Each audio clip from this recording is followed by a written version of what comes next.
Hey, we are live. Welcome to the show, everybody. All right, super excited about our guest tonight. We were just chatting here a little bit, getting everything ready and making sure audio and video is all good to go.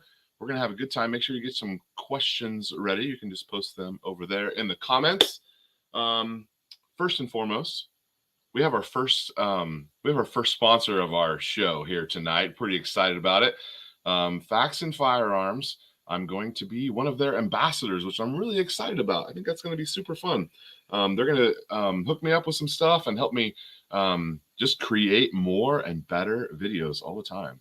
So we've got Angry Sarge, DK California, Kurt24, Bending Ballistics, MC I think was in here earlier. All right, so we got a couple people in. We are live streaming on Twitter, Eagle Reloads, and the main channel, Eaglerun23. So, all right, I think I've got. Oh, one other thing I wanted to bring up. We talked about in the video that posted this morning. Several of you have already seen it. It doesn't have very good views on it, but this is the stipple job that we did, and I did not know. I should have known. Flying Rich is here. What's up, buddy? I should have known, but I did not know. Apparently, I'm the only one who's never stippled before because I posted a video. It was like, hey, I stippled for the first time. I kind of thought you guys would be like, oh, that's kind of cool. I should try that. No, it turns out every single person in the comments says, nice job for your first try. I've been stippling for years. So, all right. I should have known. Miles is here. What's up, buddy?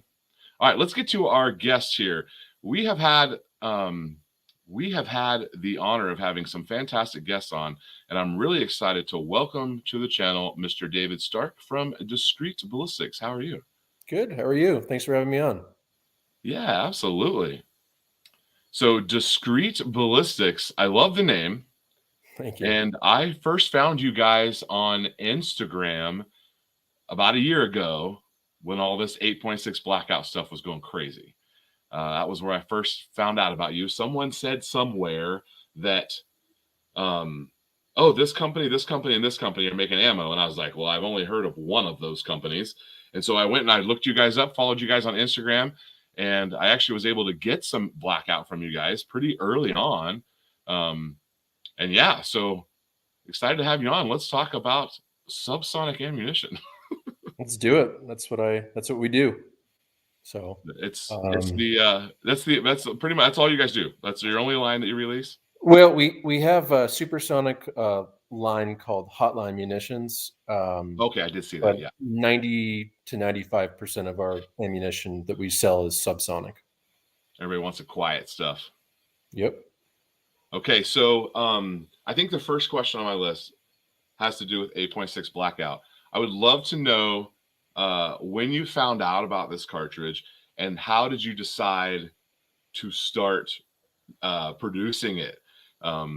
Where'd you first hear about it, and what made you say we're gonna make this?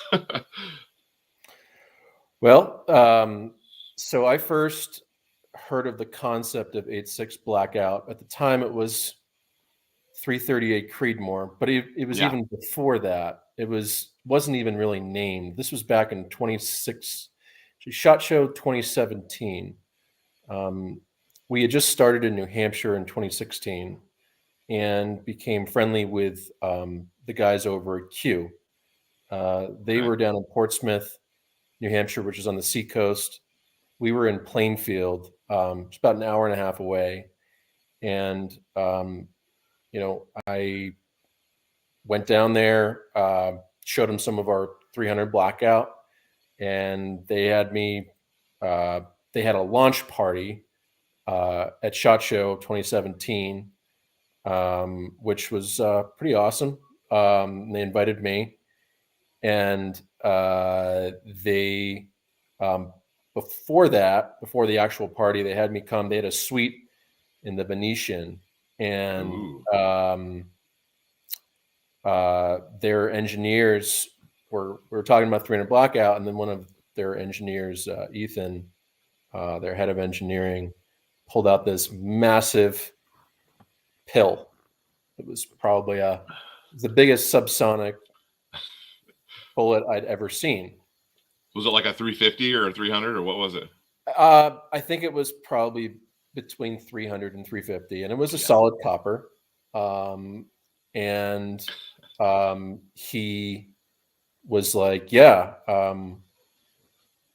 when we started 300 Blackout, or when we were doing 300 Blackout, we always wanted to do a 338 equivalent, something bigger. But 300 Blackout got the traction at the time. And it wasn't until 2017 that there was some real push behind it.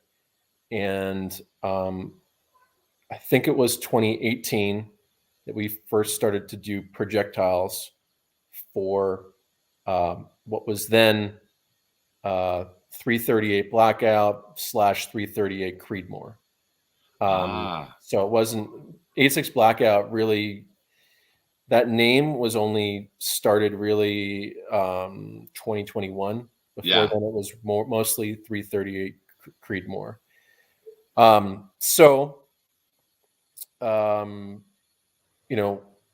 I at the time, Q didn't really have a in-house range, so oftentimes what would happen is they'd take the drive up. We'd test out projectiles at the little backwoods range that I had in New Hampshire. I'm in Wyoming now, and we had a 280 grain at the time, and we got it to expand out of a 1-in-7 twist at that time, and it was okay. It was chambered in 338 Federal at that point, but things are not really linear in terms of like how cartridges progress. Like you kind of work with certain concepts, you prove them out, and that's how things advance.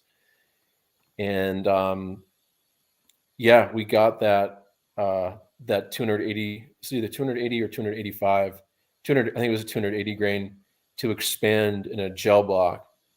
And it was like the coolest thing. Was everyone just like, I'd ever seen. Yeah, it was so awesome.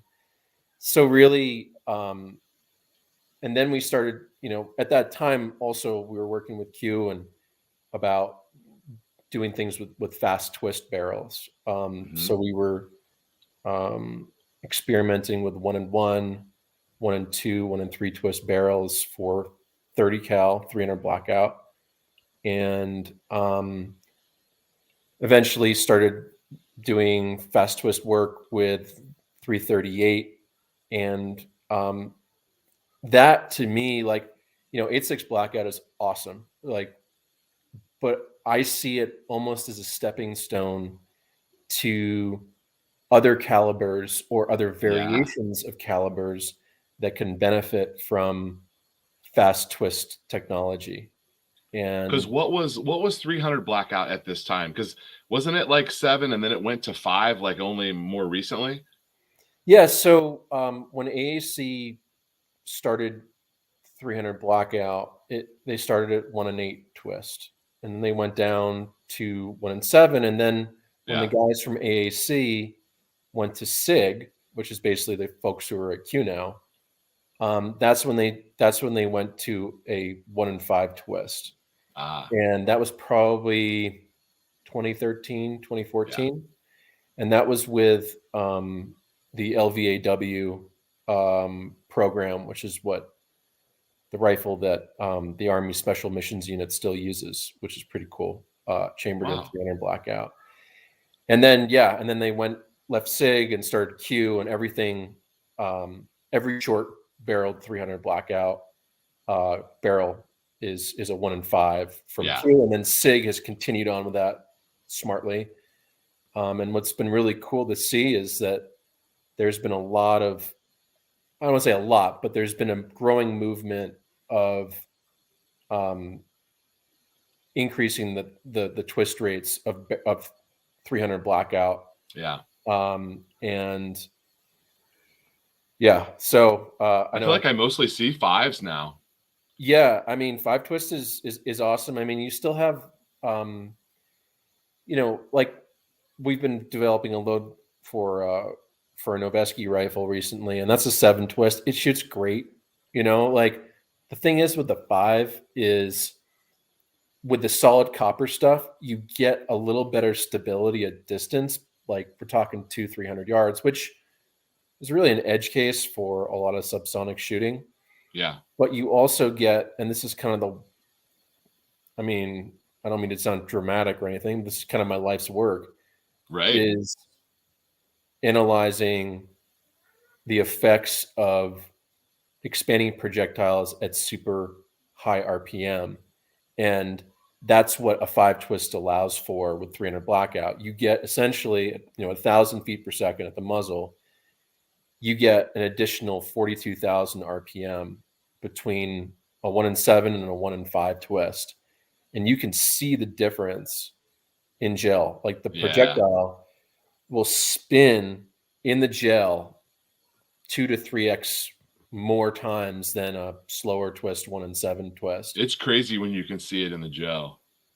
Yeah, and I mean that, and we recently did some live tissue testing on some hogs in Florida, and it proved out like there's a difference in effectiveness of a projectile when you with a right type of projectile. It's not, an FMJ, it's not going to make a difference with lethality, but if you have a projectile that's built to take advantage of the additional rotation, you're creating more opportunity for drop in blood pressure, which, as most hunters know, is how animals die.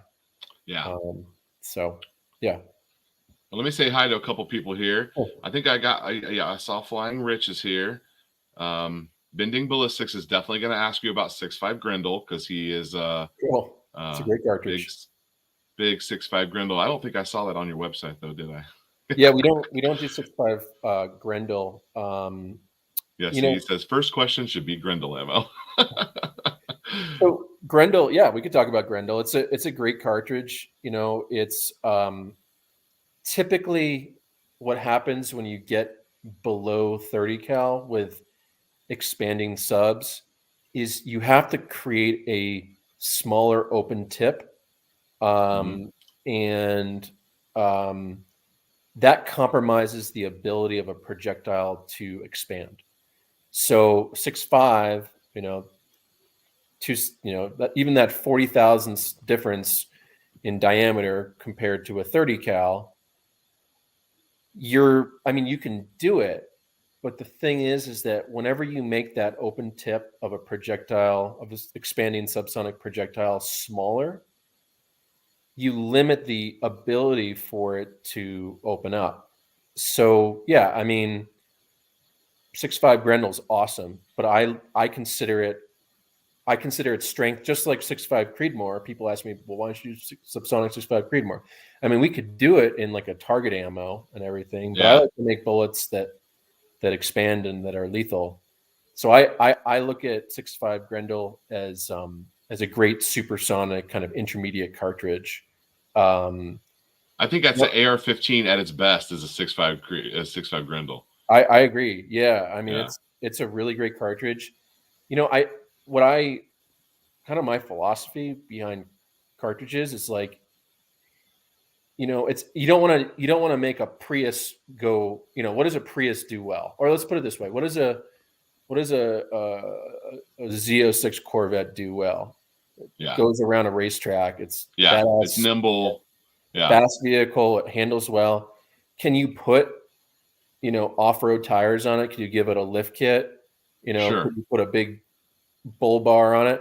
Yeah, you can, but you're inevitably compromising what it's designed to do. So I kind of look at cartridges the same way. I don't know if it's an exact analogy or analog, but you can do 6.5 subsonic, you can do 6.5 Grendel subsonic, but it's inherently not optimal for it. Whereas like a 300 Blackout or an 8.6 Blackout, it is optimized for it. I've posted several videos about like what is an 8.6 Blackout, why I did a little play on the whole Q thing, why 8.6 Blackout, and I tried to answer like for me and why I chose to build several guns in it. I have several of them now that are chambered in 8.6, and I reload for it, and I buy ammo for it, and why? So like I tried to answer that question for some people, and I felt like I outlined a really good case.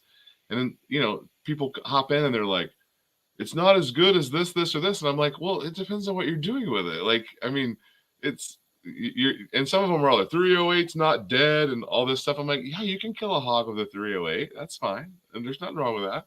I think a lot of people get caught up in kind of like this zero sum Yeah, game. like everything to do it all. Yeah. Yeah, I mean, and it's just like you can have more than one cartridge do something. Like 308's great. Is 308 subsonic better than 86 subsonic? Is it more effective? No, but it can still kill things, So yeah, I mean, I think it's interesting. It's kind of like these caliber wars. People are so emotionally invested in these little pieces of metal that fly, in the air. And like that's cool. And like it's great to have people passionate. And that's awesome. But like you gotta kind of put things in perspective a little bit, I think. I mean, I have a drawer right here that's got 37 screwdrivers in it. It doesn't have one screwdriver in it. Right. All right. What do you think about DKCA's question here about shipping to California? Absolutely. Absolutely. We can do that. So if he's got all that COEFFL03. Yeah. Say hi to Gavin Newsom for me. Oh God, he is like king douchebag. Yeah. I'm sure whoever asked that would agree with my No, son. DK is he's he understands. It's Okay, interesting. There's a lot of really good folks in California. Yeah. And I mean, I know for a fact there are, and it's just keep holding down the fort, I guess, or from behind enemy lines. Yeah, I mean, we actually here in Wyoming, we've had a bunch of people move in from California, and largely they're embracing kind of the Wyoming way of life, which is kind of a live and let live mentality. So they're not doing that to us in Texas. They're trying to make it. Yeah, I've heard with Austin. Yeah, it's kind of getting a little crunchy. So he's this same guy here, DK. He says he shot some 338 Lapua today, and he was talking about how expensive it is. The guy next to me at the range last week was shooting, what is it, 416? Is it 416 Shytac? Is that what it is? Yeah, or Barrett. And there's a Barrett 416 as well. This was a sled rig that he shoots. Oh yeah. Long range precision. That's like a 3-4 mile gun if you can do it.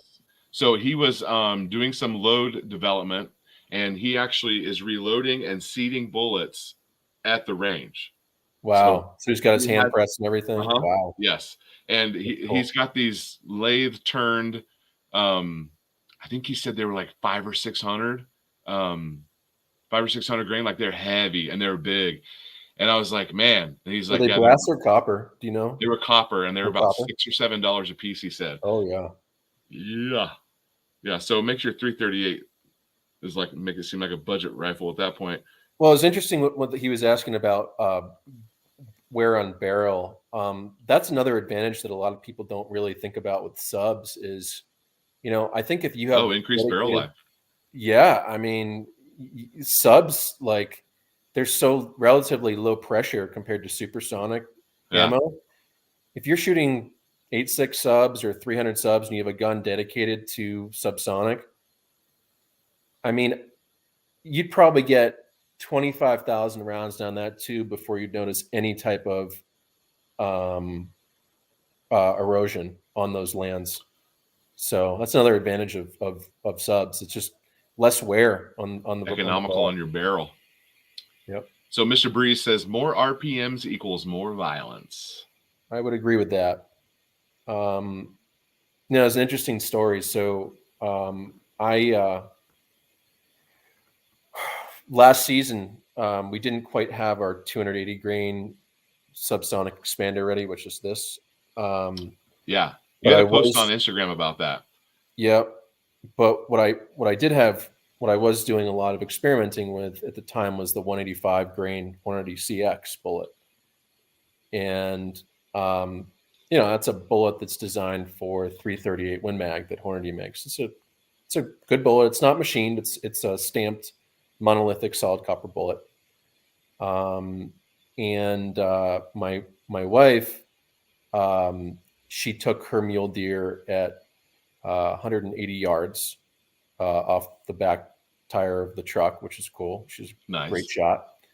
And the buck was quartering towards her. And, that muzzle velocity, those loads were about 2,100 feet per second. And I like the lighter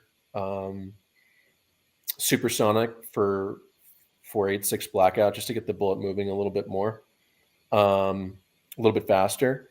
What's really interesting, just kind of going back to that comment. Like how heavy though? You said lighter. Like I'm trying to load up some 185s right now. That's what I'm talking about. 185s. Okay. I wouldn't go any lower than. I mean, you could go 180, but you're not really going to find much in 338 below 185, 180. I think Barnes makes a 160, but I doubt you'll be able to find it. And at that point, you're getting a little close to max RPM if you're pushing it. But the 185, I've never had a 185 open up, and I've shot probably over 1,000 of them just in testing. But kind of going back to that story, so she took the shot, the deer's quartering towards her, so it enters the neck, and the bullet ends up in the rear hide. And so just looking at the ballistics chart, the muzzle velocity is 2,100 feet per second. Best, obviously I didn't have a chronograph by the deer, but my best guess was probably, in the 1700 to 1750 impact velocity.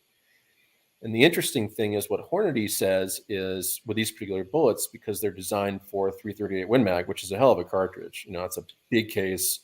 2,900 feet per second, I think. Screaming. And maybe, close to 3 with some loads. They say don't let that bullet impact below 2,000 feet per second because it won't properly expand. Oh. So then we bring the deer back to the house, we dress it. I'm like, Sarah, I don't see an exit on this deer. This bullet is in this deer. Oh, you were getting excited. I'm super excited because I'd taken an antelope and a mule deer prior, and they were just freaking pass-throughs with big exits and everything, which is fine. But I obviously had, doing what I do, like I'd love to see. You got the full length of the deer almost on this one. Well, right, because it's quartering, and that's really the only way like you can capture it. So we pull this one out. Oh, look at that. And this is what we pulled out. And I'm like, if this is impacting at 1,700 feet per second, and Hornady says, don't let this bullet drop under 2,000 feet per second. I mean, granted, it's just a sample size of 1, but it is live tissue. It's not just gel. Sure. What it's telling me is that twist rate, going back to that comment before about more RPMs being more violence, that twist rate is doing something. And it's right. And what was so important about pulling this out of that deer is that's live tissue. Like that's not gel. I mean, gel's great. Done a lot of good work with gel. Until you start pulling projos out of animals, you really can't truly get a good grasp on what a bullet's doing. There might be people who would argue with me on that, but they're wrong. I'm sorry. What's that weigh? Do you know what it weighs? How much? What's your retaining weight? The retained weight on this one. So it started off as 185. Obviously, the little red plunger's gone. I'm going to say 175. I think I may have weighed it. It's mostly there. So it's 90% there. Yeah. Yeah. Oh, we got C&T is here. What's up, Coop? And Mr. Breeze over here was correcting me. He says a 408 Shytac or a 416 Rigby. Apparently this was a new, whichever one of those is newer, because he said it was like developed in the last year. So whichever one of those is newer, that might be it. I know that there's a 416 Barrett, which is a long range cartridge. 408 Shytac is definitely a long range one. Maybe it was a 408. But yeah, I mean, there's lots of, that's ELR territory. Yes, and that's what he was doing. Was he was testing some velocities and playing with some powders, and he apparently the seating depth is the whole thing. Like he's like, am I going up or down? He's got one of those where you put the bullet in it and then he presses it down and it seats it individually.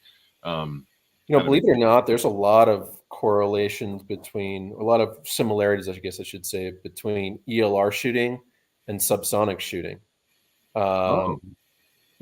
Like ELR, you're shooting a mile, 2 miles. You have to deal with a lot of drop of the projectile. Obviously, it's going a lot faster than subsonic.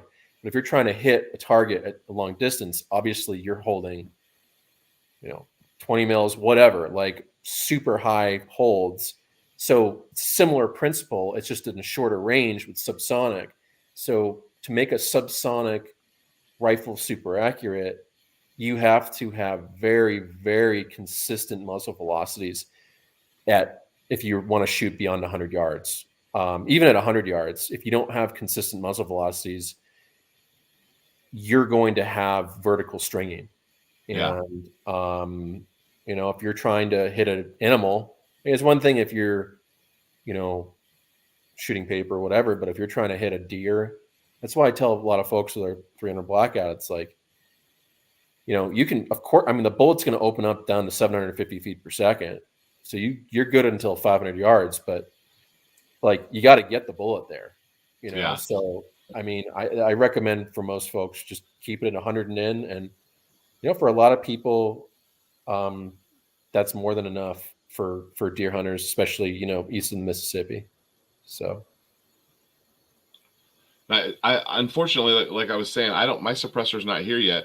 And so my reloading has been mostly focused on shooting the gun supersonic, which sure. I actually have really enjoyed that because I kind of got to experiment with, I don't have a single gun that's a 308, and I'm wanting to build one at some point, but I feel like I've been able to experiment with this cartridge to where like I'm shooting a 210 or a 205. There's a 205 hammer bullet that I really like. And then the 210 Barnes, if you can ever find it. If I ever find that, I'm buying every single one they have. I love Are you doing the TSX or the TTSX? Which one are you running? I've been told to stay away from the TTSX, but the TSX is good to go. I've been through 200 round boxes. So good. And I have none left, 0. I have a couple of 205 hammers, which I kind of treated those similarly when I was reloading, but I was getting entirely decent accuracy. I was able to push it up to 2,100 feet per second. That's moving. Yeah, I felt like I don't need to go any faster than that. Like there'd be no point. Yeah, it's all what your use case is. You can stretch Blackout 400 or 500 yards, but like it kind of goes back to that whole, Z06 off-road Z06. Yeah, that's cool and everything, but it's not optimal. There are other grab a 308 or a Creedmoor, 6.5 Creedmoor at that point. Right. So I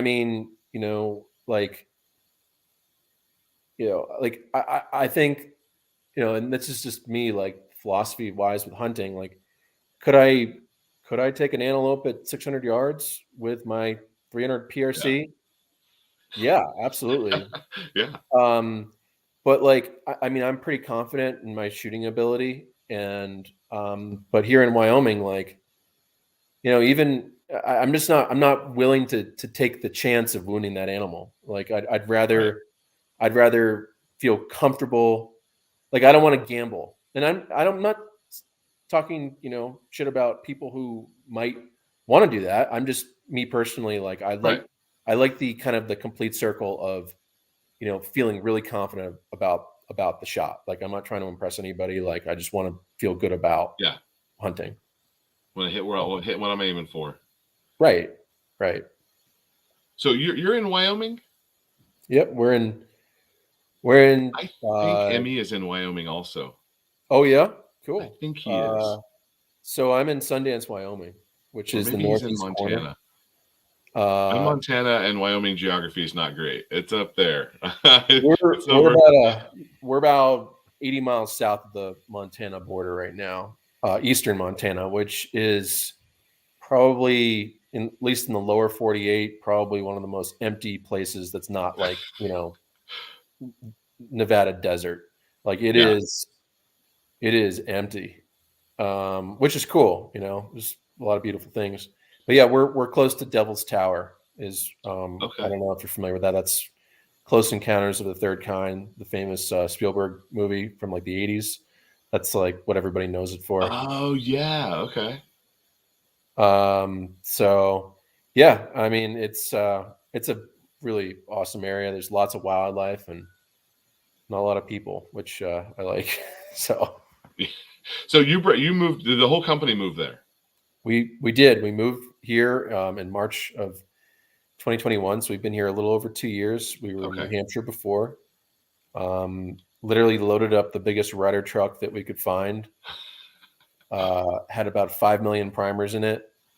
Ooh. Bunch of bullets and powder. We were about 5,000 pounds overweight as we were driving, cross country. That's not a trip I want to do again. Yeah. Um, Oh but man. we made it, and I'll tell you, going through Chicago. I don't know if you've taken the interstate through downtown Chicago. One time. Yeah, yeah. Never 8 again. lanes on either side. Uh-huh. You got little Honda Civics with their, coffee can mufflers cutting you off. Oh, it was an absolute nightmare, but we made it. Um, so yeah, that was quite the trip, and yeah, we've got a little, we've got a facility about a mile south of I-90, goes through city of Sundance, and we're on about 20 acres, so we've got plenty of room to shoot. You got plenty of room to shoot for sure. Yeah.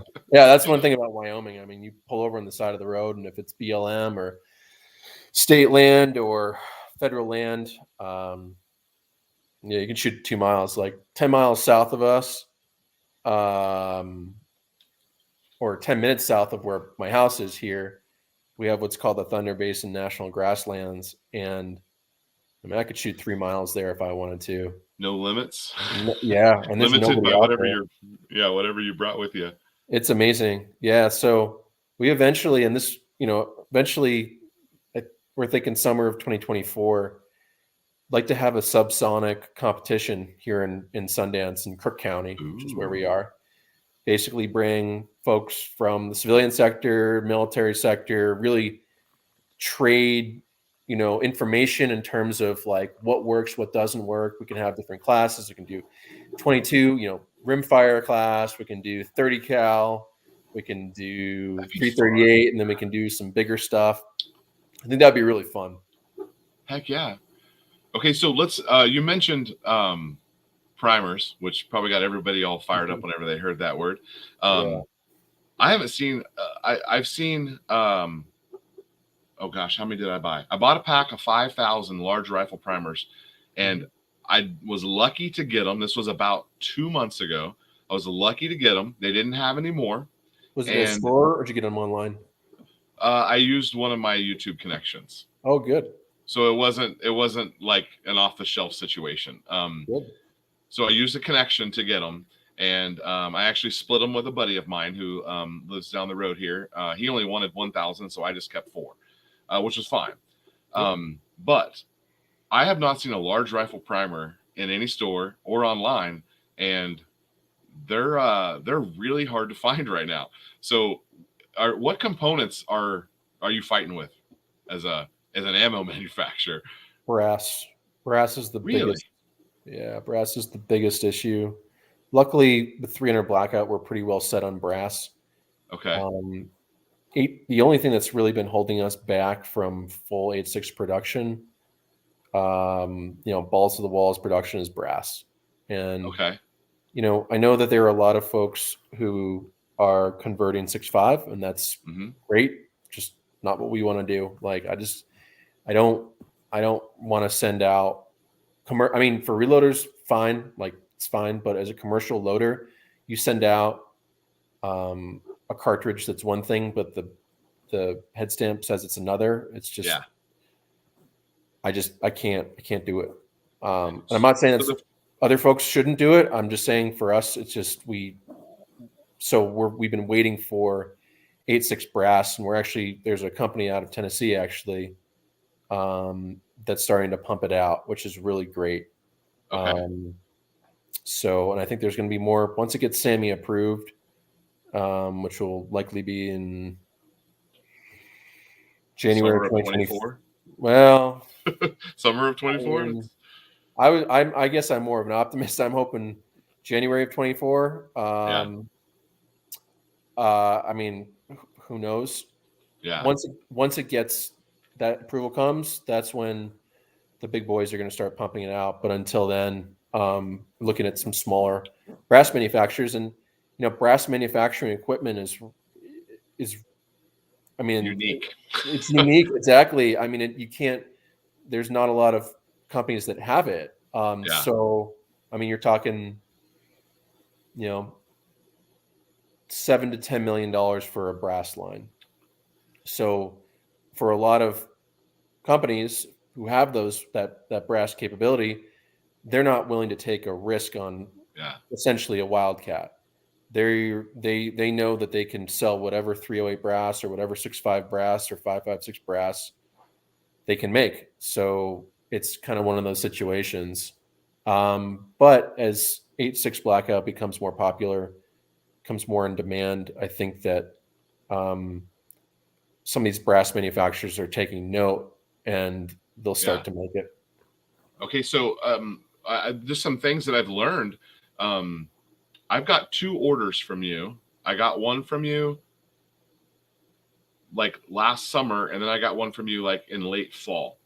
Mm-hmm. I believe one of them was it Q head stamped brass? It's all Q head stamp brass, and the Q head stamp Both brass of them is were.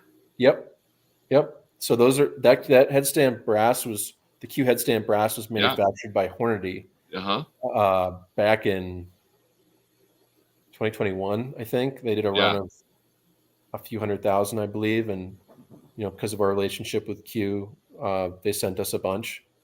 And as much as I wanted to keep it, like to develop and do load development with, I really wanted to get some out into the commercial market. So we were actually, I mean, I'm not trying to brag or anything, but we were actually the first commercially released 86 Blackout, which I believe you got in on. I think that Yeah. was in the beginning of 2022, I think. I think I got stuff from you Spring of before. Did 2022. I get stuff from you before I had my fax and barrel? I'm not, I don't know, maybe. Maybe.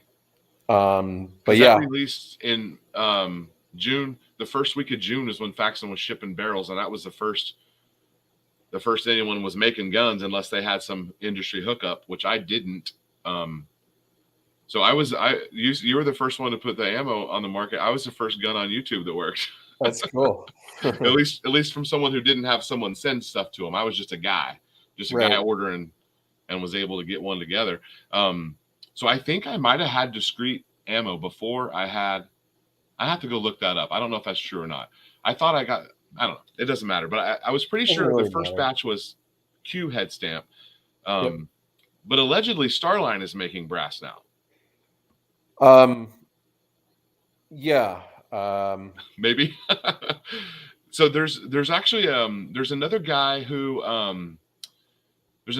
been emailing me, and he's trying to figure out how to make brass. And I'm like, if you could make brass, I think people would buy it.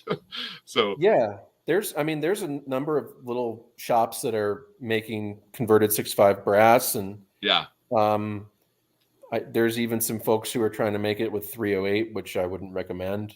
It might be okay with subsonic, but you really want to use the 6.5 brass.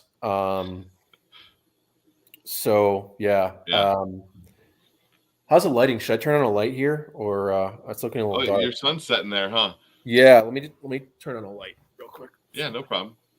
I've got my little chop saw down here underneath my workbench, and I've got a little jig, and I can pop my 6.5 Creedmoor brass in there, chop it down, That's better. and then my Lee press right here, the cheapo Lee press, that's what I use to pop out my necks. And I got my chop saw down here with a little jig, It's and awesome. I can make some, but I've got enough people around me that are shooting it now, and most of them aren't reloaders. And so I'm getting some once fired 8.6 brass, which is That's fantastic for awesome. me. Yeah. That's really awesome. I mean, you know, with 300 Blackout, it was really awesome that you could make it out of 5.56, you know, Uh-huh. Lake City range pickup brass. It's a little bit more painful doing that to 6.5, just considering how much less 6.5 there is Yeah. compared to like 5.56 brass. And it's, you know, some guys are having success with the 308 conversion, and I think if it works for you, oh yeah, Peterson. I heard they're doing some 8.6 brass. Um, I've purchased brass from them before. They're pretty awesome. Yeah. They're everyone. I think everyone who says, "Oh, Peterson's good to go," pretty much all the time. Yeah. There are many Wildcat cartridges are being picked up by Hornady. Yeah, Hornady is you know, they're a great company. You know, they're privately owned as opposed to, you know, like the Vista Group.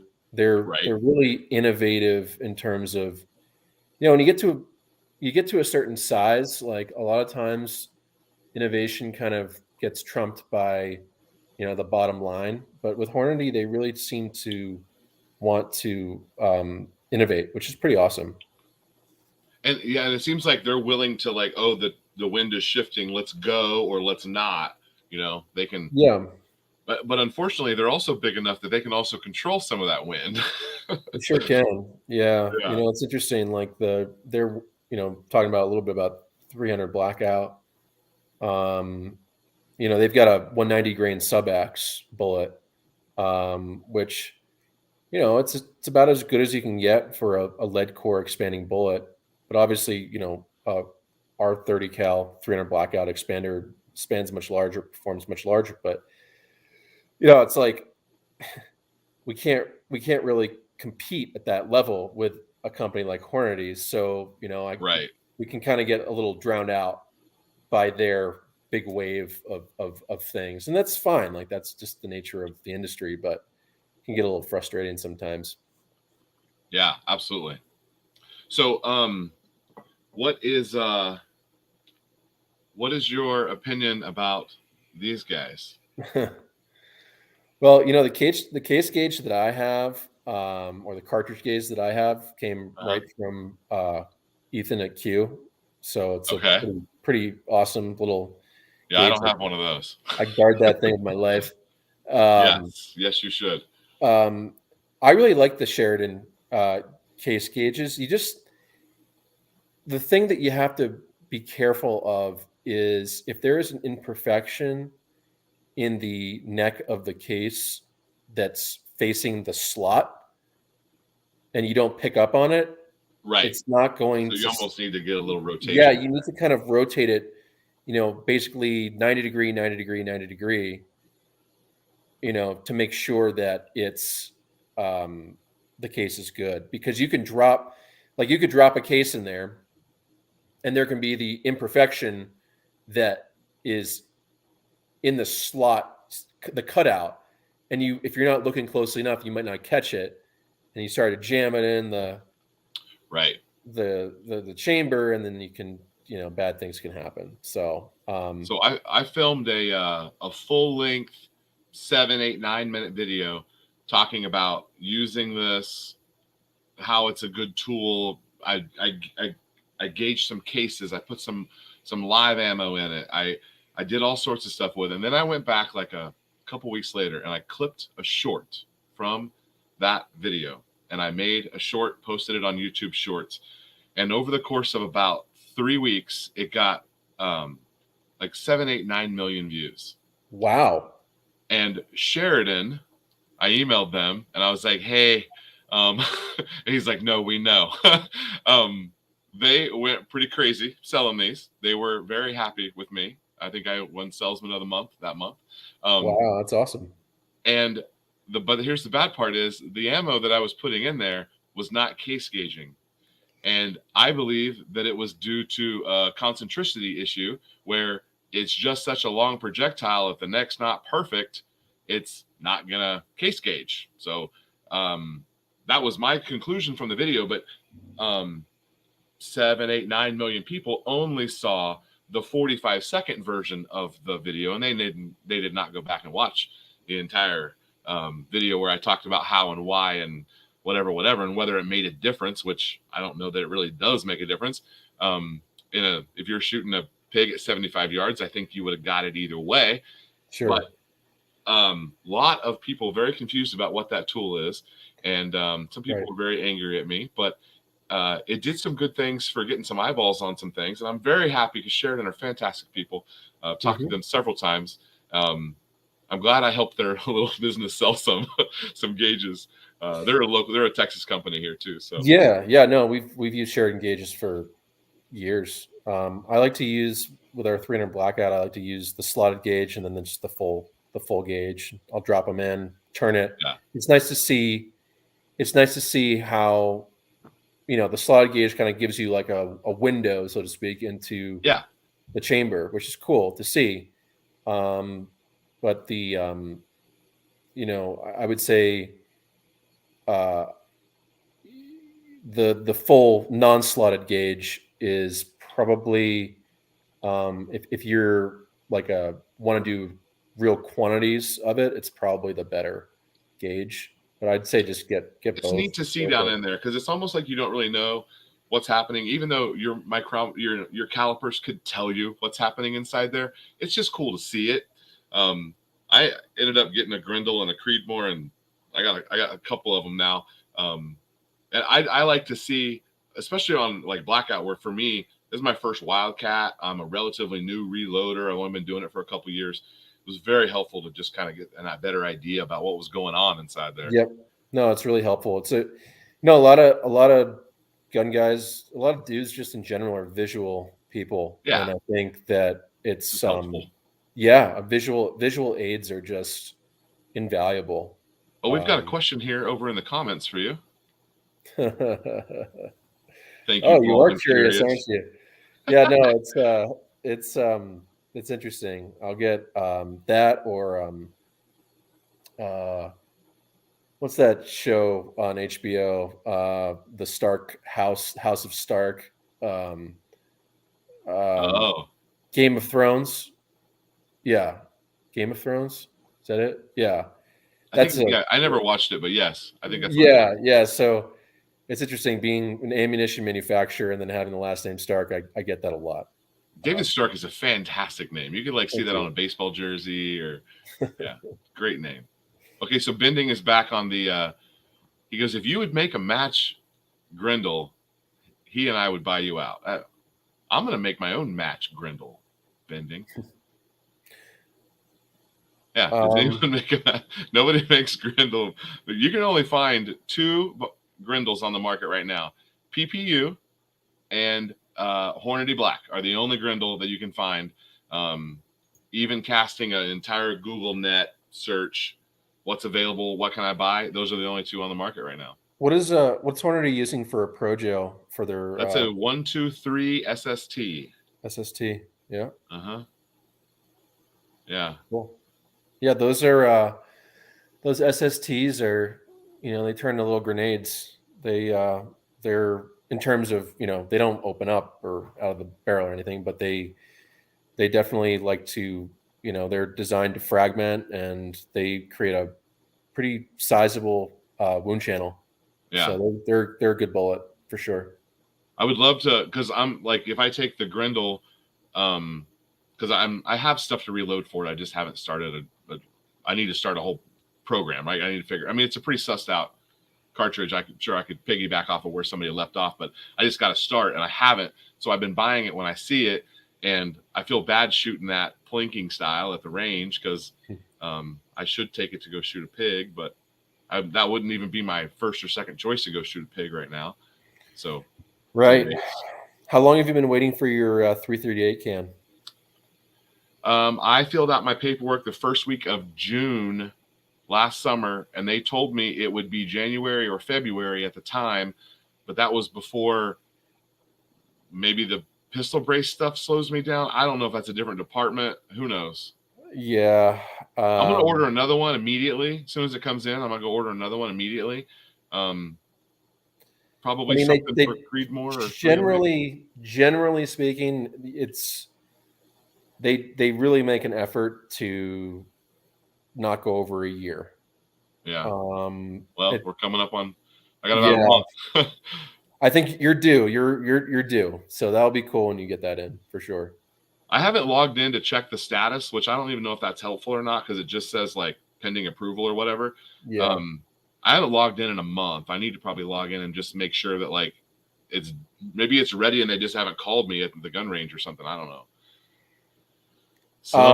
That can happen. Sometimes the store where you buy it will drop the ball. Like ATF approves the Form 4.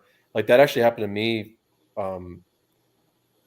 back when I was back in New Hampshire before I even had my SOT, and the store just completely dropped the ball in the paperwork, and it was just like, so if you don't this is like check, my you don't first know. can, like my first can, and it was just like, it was such a terrible major bummer. Yeah, I mean, you just wait, you're all excited, and then they're like, "Oh, we forgot to file this." So yeah, I mean, they took ownership of it, and I got a refund, but kind of sucked.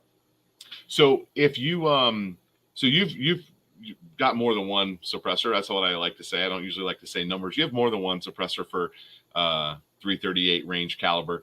What's the quietest for the Blackout in your experience? For the 8.6 Blackout? Yeah. Well, I have two cans that are I have three 338 silent. Well, four 338 silencers. Okay. The two quietest ones are the Diligent Defense Right. DTFI, and and then I have a pre-production prototype titanium pork chop. Okay. I was wondering if that's what you were going to say.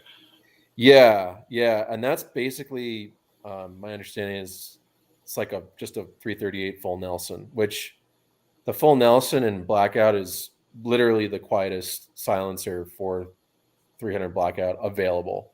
So the gas flow dynamics, yes, you've got a larger bore with 338, but subsonic flow is subsonic flow. So, I mean, diverging from the full Nelson design, their pork chop design, and I haven't cut one in half or anything. Like I'm not privy to the internals or anything like that, but I'd imagine it's very similar to the full Nelson. Just basically a lot of baffles closely spaced together. So it might be worth it to get the Q suppressor for the Blackout. I mean, I think it's about twice as much as my Dead Air was. Yeah, I mean, it's never a bad idea to, go to the source in the sense of like, this is what it came from the minds of Q, and like they know a lot about the cartridge, and they know what works and what doesn't work. I mean, not to say that Dead Air doesn't make a great, I know someone else couldn't come up with something too. Yeah. Todd McGee at Dead Air, he does great work. Big fan of him. There's a lot of great silencer companies. The guys at Diligent Defense, Otter Creek Labs, like there's a lot of great silencer companies that are doing great things. But I think when you look at 300 Blackout, well, when you look at a silencer in general, like typically what happens is, at least with like 30 cal, you kind of have a spectrum of uses. Like there are silencers that are more intended for supersonic. The designs are more geared towards supersonic flow. True. Yeah. Then you've got, but the spectrum is really, and then you have, so the more geared towards supersonic flow, and then the spectrum goes to kind of a hybrid of supersonic to subsonic. There are very few cans that are just really designed for subsonic. And I would say that the Q can is kind of the closest to that. So if you're going to be doing a lot, and not to say that it doesn't perform well with supersonic, it's just more geared towards subsonic. And for me, like, obviously, what I do, it's subsonic cartridges. Like I like the silencers that are more geared towards subs. And I think as more and more people discover subs and see, like the lethality potential of what a sub can do, I think that silencer companies are going to take note that, people want to have subsonic performance. And, I want to give a shout out to a buddy of mine who's also in Texas. He's down in San Antonio. Yeah. Jay Idris from Pew Science. I don't know if you're familiar with his work, but he No. does a lot of silencer sound testing. Oh. And he ruffles a lot of feathers because a lot of silencer companies, they claim that their stuff is the quietest. So he's like independent lab. He's an independent lab. Yeah. Yeah. And I mean, he's doing some really interesting work. And he actually uses our 300 Blackout as his test ammo for when he tests 300 Oh, Blackout nice. subsonic, Okay. which is That really way cool. he's got a consistent ammo going through there. Exactly. Yeah. He actually did just as a kind of an aside, he did a comparison with our 190 target subs for 300 Blackout and the S&B 200 grain 300 Blackout. And his analysis, I won't get into too much depth because it's a paid, subscription that he has, but it basically proved out that, our ammo is a lot more consistent in terms of the sound signature. Nice. Okay. So that's kind of cool. It was really cool to see. But I don't know that I made the right decision going with the Dead Air Nomad. It's a 45 caliber can. I ordered the can before I even had the barrel, because I wanted to like get the ball rolling on it. Realistically, I should have ordered the can long before, but I just didn't know what I didn't know, right? And so I wanted a can. It fit the bill. I called them. They said it's not rated for Magnum calibers. I'm like, well, no, at that time, no manufacturer that you called would say that you could shoot the 8.6 Blackout through their cans. Several of them that I called. In fact, I called Diligent Defense, and whoever I got on the phone was like, yeah, no Magnum. And I'm like, I don't think it's Magnum. It's a subsonic. And they're like, yeah, you can't shoot that. No 338 through there. And I'm like, okay. So who's gonna have a suppressor for this? So like, because everyone was saying no. I went ahead and just said, we're gonna do this because I found someone else who had a Dead Air, and they were like, no, it should be fine. And so I grabbed the Dead Air, and it was like $900, which was a little bit cheaper. I didn't buy it because it was cheaper. It just turned out that it was a little cheaper than the other option. I was like, okay, fine, let's just do this. So it's not going to be the quietest because of a lot of reasons, but I can't wait for it to get here. It's a long can. It should be pretty quiet. It's interesting. Like I've kind of had an evolution in how I think about silencers. I've been using them for close to a decade now, and it's kind of like when I was a kid, kind of going back to the car analogies. I'm a car guy. Yeah. I don't know if you remember like looking in the back of Car and Driver or Road and Track and looking at all the statistics, seeing the 0 to 60 times, seeing the quarter mile times. Geez. I would just study that stuff. I would just, my buddies and I would try to outdo each other with, all the stats, and I'd be like, no, the Z06 has 405 horsepower. Come on, like that type of thing. Yeah. Like people really get caught up in the numbers, and sure, having a silencer that's quiet is important. Like that's the whole purpose of a silencer. But if you get too caught up in the numbers of the peak decibel or the duration or whatever, like you can kind of get lost in it. And like I don't know, like I like hunting a lot. I'm out in Wyoming. I love hunting. And it like I'd if I'm just taking a couple shots out of a bolt action, like do I need the absolute quietest silencer that might be 9-10 inches? Right. No. Because I'd rather, not get that caught on, some of the ponderosas as I'm going through up and down the slopes or whatever. Right. I mean, if it's hearing safe, it's good for me. Like I'm more concerned about the hunt, Right. rather than having a can that might be quieter than another can that's already hearing safe. That's just kind of how I've kind of evolved. Like I used to be all into the numbers and really, geeked out about, having the quietest, and having the quietest is awesome. Like I love Yeah. running my full Nelson with my minifix with our Oh yeah. 300 Blackout subs. I mean, it is mouse fart.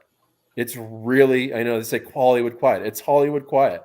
Yeah. Like I have these ranchers who like they were born and they were given a 1022 out here in Wyoming. Like they Right. still had amniotic fluid on them. Like seriously, like they like these guys have been shooting for their entire lives, and they'll come over to my property, and for whatever reason, because They'll be like, do it I'm the again, ammo man. guy That in was great. town or whatever. Yeah, exactly. And I'll hand them the minifix with the full Nelson and some of our 190s. And I mean, these guys haven't laughed in like a year. Like They're just giggling. hard, they're hard dudes, Yeah. like, and then I hand them the minifix and they just start giggling Yeah. like schoolgirls. And that right there, it never gets old. Like Yeah. it makes, it makes it worth it to see and to introduce people who've never really, um, they may have seen it in a movie or something, but they've never seen it in person. And I think that that's so cool, to be able to introduce that. And it's a damn shame. I'm preaching to the choir here, but it's a damn shame that they're so heavily regulated, because I think that a lot of people, if they weren't as regulated, a lot of people would enjoy shooting a lot more. And I might be able Um, to hear better. yeah, exactly. I You mean, know, it's Menendez, that Senator oh, Menendez is got a bill today. I think it was today or yesterday. it was That was yesterday. like, yeah, they need to be completely banned and removed. Like, He and Gavin Newsom are like, I mean, make well, Menendez 6 months ago was under federal indictment. Like the guy right. is like a complete dirtbag. And Yeah. I was a political science major before I got into this, and Okay. I did a Okay. lot of work in that area, and opposition research type stuff. And like, I mean, it's speculation, but it's almost like he owes somebody a favor, you know? Right. And so he's just throwing that out there. Like, so do you hang out or know anything about the 3D printing community? That Yeah. Okay, do you know this is like this kind of stuff cracks me up, and I love the 3D printing guys for their humor. You know that the 3D printed mags that you print, the files are all called Menendez mags? And they're all Menendez model whatever. And it's because like, oh, you're gonna limit me to 10 rounds. Okay, well, I'll 3D print one that's got 11 rounds in it. Like they're just freaking hilarious. They crack me up. Yeah. No, I mean, what do they say? You can't stop the signal. Right, exactly. You Yeah. can't stop the signal. I mean, people will find a way. And when you're dealing with something, not to get all philosophical or anything, but when you're dealing with Yeah. something so fundamental as the right to self-defense, people will find a way to defend themselves. And whether it's Yeah, through ultimately, whether yeah. it's through non-compliance, which I think is coming down the road. I mean, I think this pistol brace ban, I mean, like people are just gonna say, screw you. Like I'm not. I mean, these are people who live by the book. These are cops. These are military people. These are first responders. Like you're not going to make criminals out of those people. It's just not going to happen. I think the only what will happen slowly is, somebody gets pulled over for drunk driving and they've got a braced, AR in their back seat, and that will get Right. rolled into the charges. So, I Yes. mean, if you're going to decide to do non-compliance, just make sure you keep your nose clean. That will be your cue to stop drinking. Um, Yeah. yeah, I know that, like, again, like you said, preaching to the choir. Most everyone's going to agree on these things, but the whole thing about, like, if there's not a victim, then why is there a crime? And that analogy breaks down when you get to certain examples. I get that, but um, if it's just like, let's say there's not a drunk driver, and it's just like you're at the range and you've got a braced pistol, and the the guy in the fed, he looks over the fence at you, right? And he's like, "Oh, is The that a braced meme, yeah. pistol?" Right. So if that happens, like, there wasn't a crime, like there wasn't a victim, I mean. So, like, it's just a guy at the range with a braced pistol. There's no victim. I feel like if we could have some sort of maybe we need a bill that says you can't go after someone unless there's a victim. That would maybe be applicable for the ATF guys. From your lips to God's ears, man. Okay, we solved it. Bam, it's over. I Done mean, deal. dissecting the motivation of unelected bureaucrats is a fool's errand. I mean, it is. I mean, you just Yeah, go because crazy. You just kind of it's have to accept that there are people out there who want to control other people's lives, and and you can choose to do with what do what you want with that as an individual. So, did you listen to any of the hearings on the pistol brace I thing did. the other day? I actually did. I thought that Yeah, I was actually I was actually pretty impressed with the Republicans. They yeah, seem to be pretty well versed in the intricacies and the nuances of it. And I suspect it's because of some of their very wealthy donors who have a direct line to them, and not right. even just wealthy, but just people in general writing letters and saying, "Hey, this is bullshit." Pardon my French. This is Not the bullshit. moving box. It's as heavy as 10 moving boxes. She doesn't. Yeah, I mean, it's unbelievable, and like you know,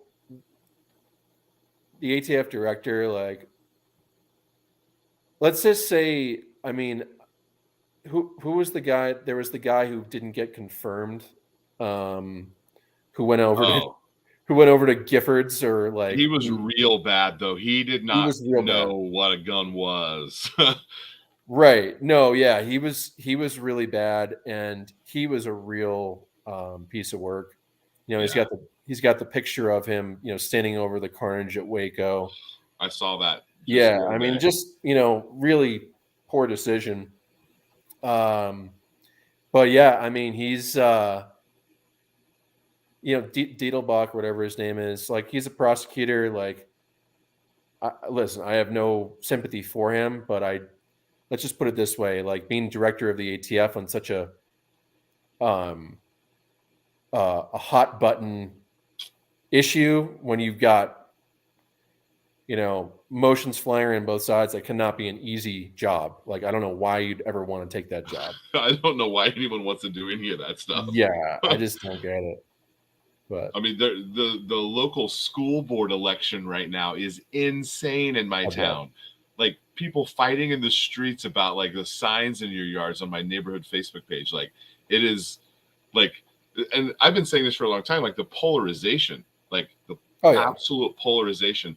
Like, someone explained to me a scenario that we're able to come back from this, to where the school board has to be Democrat and Republican. Like, yeah. that's never been a thing before. No one ever cared. Well, Ugh, it's social media. I mean, not to go down that whole rabbit hole, but I sure. mean, social media amplifies it. Yeah. I mean, granted, like, you found me on Instagram. We're talking Yeah. on YouTube or whatever. Like, you found me because of Instagram. Instagram, like, I've got to walk a really tight line with Yeah. our Instagram, because our projectiles do some real bad things to hogs and Gnarly deer, things. and so I have to be very creative in how I present that without getting kicked off, or without showing, like I can't say, "Hey, we've got ammo for sale." If I say that, we get kicked Yeah. off, and then we Yeah. lose Instagram. We've got over 16,000 followers. I mean, Yeah. for us, like I could have a billboard every mile on every stretch of interstate in Wyoming with discrete ballistics and these expanders in it and everything. I wouldn't get a tenth of the eyeballs that are Right. targeted that I get from Instagram. Like it's an incredibly powerful tool for small businesses. So there's good and bad, but I think that, going back to what you're saying about the polarization, I mean, it's been rough on society. Yes. Really, really rough. And is that you that runs the Instagram? What's that? Is that you that runs the Instagram? Yeah. Okay. Yeah. You're doing a good job, man. Thank you. Yeah. I guess I just try to put up what I'd like to see myself. And it turns out that there are a bunch of other guys who like to see the similar things. And I try not to get overly political or anything like that. I'll do subtle things, but I like cool things, and I think a lot of other people like cool things too. So, someone, a subscriber messaged me DM on Instagram the other day, and he said something. He's trying to tell me about a trigger or whatever. And I clicked on his name and I was like, well, I wonder what he has on his Instagram. And I'm scrolling through his Instagram and I'm like, it looks exactly like my personal Instagram. Like there's a picture of his kid, doing a sport. There's a picture of him with a gun. There's a picture, like I'm scrolling through. I'm like, this guy is me. Like this is me in another state. This guy is exactly me. Yeah, it's interesting. Like smoking a brisket, and then he's got a knife he sharpened, and I'm like, what? We should be friends. Yeah, it's interesting. That's one thing I've through both through Instagram and just through our customers, and man, the gun culture in this country is strong. Like there are so many people into guns, and it's like what we do as a niche, subsonic, fast twist type stuff. Like we're just at like the little tip of the iceberg in terms of like the vast like sphere of gun people in this country. So I think that in itself is going to help preserve our rights. Just the sheer number of people who are gun people. Yeah. Well, the gun people are leaving Oregon and Washington now, and they're leaving California, and wild times over there on the Pacific Northwest. Oh, it's awful. You get out, you look at Seattle or Portland, and these are really beautiful cities. Oh, gosh. They're just lovely places. And then they're past 10, 15 years, the local politicians have just destroyed them. I mean, there's people, defecating on the streets. There's opiates. Like it's just absolute mayhem. And, these are the political centers of these states, whether it's Seattle or Portland or Tacoma or whatever, or Olympia. And it's just a shame because like you go outside of those areas and you've got areas as conservative as Wyoming or Idaho. Like there's a whole movement to move the eastern part of Washington and Oregon to Idaho, make it greater Idaho, I think is what it's called. Like they're going to secede from the half the state. Yeah, man. Hey, crazier things have happened. I mean, that's, there's, again, not to get all into politics or whatever, but there's a lot of people who are pretty into U.S. politics who are suggesting that the only way we're going to get out of this polarization is a national divorce. Yeah. I don't know. Hey, I'm in Texas, man. We've been talking about this for years. Right. Well, Texas is a purple state now. I mean, it's crazy. Right. Well, we just need a little circle around Austin. We can just have a biodome, let them fight it out, and then the rest of us will just move on. Yeah. So yeah, there's I've told this story this was, just in the last election. I told this story on one of my videos about This guy's walking down the street. My kids are playing in the yard. I'm 100% carrying, but he didn't know that. And there's 4 or 5 neighbors who kids play all the time, like every day after school, all day Saturday. If we're not at a baseball game, they're playing in the yard. So he's walking down. He's like, are these your kids? And I'm like, yeah. He's like, well, can my kid come down and play? I'm like, you ain't got to ask, just send him down. And so he comes down with his kid, and he's a little hovering, over his kid. And the dads are just kind of talking. Sometimes I'll just go back in the garage and start working on something. Like, my kids aren't babies, they're in elementary school. Like, they can fend for themselves a little bit. And so he's out there talking. He's like, yeah, we just moved here from California. Oh, no. And I think he's probably since realized that, like, because I've met people who, like, won't lead off with that information. Like, you got to get it out of them. Like, it's multiple questions deep before you're like, yeah, we just moved here. Like, where'd you move from? Oh, back west, like, whatever. But he's like, no, we moved here from California. And he's like, don't start with all the stuff. And I'm like, no, it's fine as long as you understand. No lie, I was furious when I saw the Beto sign go up in his yard. And I was like, bro, we talked about this. Like, you can't do that. And I'm like, I was so frustrated because, like, he played the part to me. Like, he's not a liar. Maybe he's a liar. I don't know. But that's California. He played the part to me. He told me what I wanted to hear. And then he puts a Beto sign in his yard. Oh, man. And I was like, oh.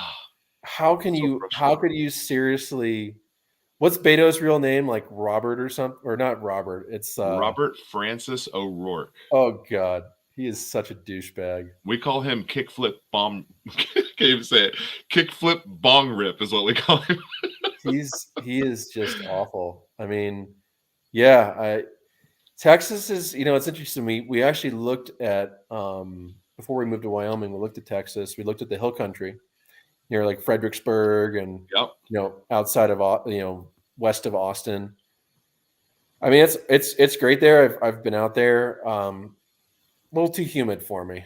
So aren't you under snow so much though up there? I don't know, man. I grew up in New England, so I'm used to it. Oh, that's right. I forgot. So it's for me, it's like the way I think of it, I kind of embrace it because right now in Wyoming, it's 1st of May. Man, it's so beautiful here. Everything is green. Yeah. It's just a postcard. So you kind of you earn it. Yeah, exactly. You kind of live with the misery of winter, and then you also, like, for me, like, I don't know. It's nice to kind of rough through it. And I have a 6.5-year-old boy, and it's nice to show him to be comfortable with discomfort kind of in a way, so that he can, not that we're like survivalists or anything, but it's good to expose him to that. Yeah.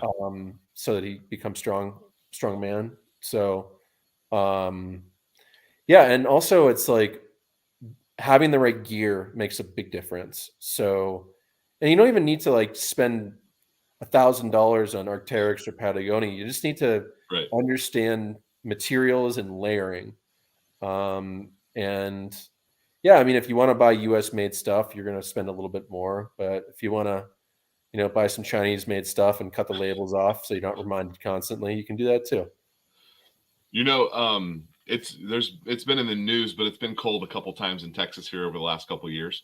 I think everybody knew that what happened a couple of years ago when the whole state froze over and we lost power and all that. And then even this year was cold for a little bit, but last year we had a bunch of snow and ice too.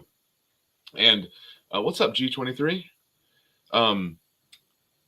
But we don't have cold weather clothes. Like, my family doesn't own a ski jacket or, and the gloves just go in a box. And like, when it's cold outside, you just hope you find a match set.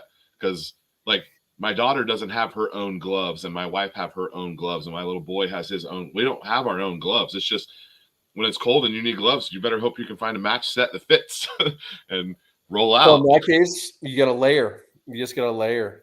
So we do 2 hoodies. You do a regular hoodie and then you do a zipper hoodie. And then if it's real cold, you can put both hoods up and you're good. It doesn't help you with the wetness because you soak right through and you get cold again. But yeah, that's how we do it. Double up the hoodies. Cool. Should we get back to some ballistics here, or Yeah, what do you let's think? go. I have another question. Yeah, and the Texas people can't handle. I got you. 60 is cold. I know. He's in Kentucky. Bending Ballistics is in Kentucky. Kentucky. So you have a couple of setup rifles, right, that are for 8.6 Blackout. So tell me about your barrel lengths and what you. Hang on, you can't show them. Though. Stand by. Hang on, you can't show them. You can't touch them on the live stream. Oh, okay. But I can turn. You know what? Do you have a spot to? Well, you may just have to describe it. They won't let us touch them on the live stream. So like I have really that set up. I have it set, like that's my 6.5 Grendel. I have it set up over there, but you can kind of see it. Okay. All right. So tell me barrel length and what are you rocking? I got a Q fix. Okay. With a 12-inch 1-in-3 twist barrel. It's one of the first 1-in-3s that Faxon made. Thousands of rounds through it. I've got an AMJ Detroit, AMMJ.Detroit handguard on it, which allows me to tuck the can under it, which is really cool. I like that. Yeah. I'm running a Swarovski Z8i 1 to 8 inch or 1 to 8 power scope. Okay. With a worn one-piece mount. Is that an LPVO? Yep. Okay. Yep. It's a SBR, so it's got a normal stock on it. Nice.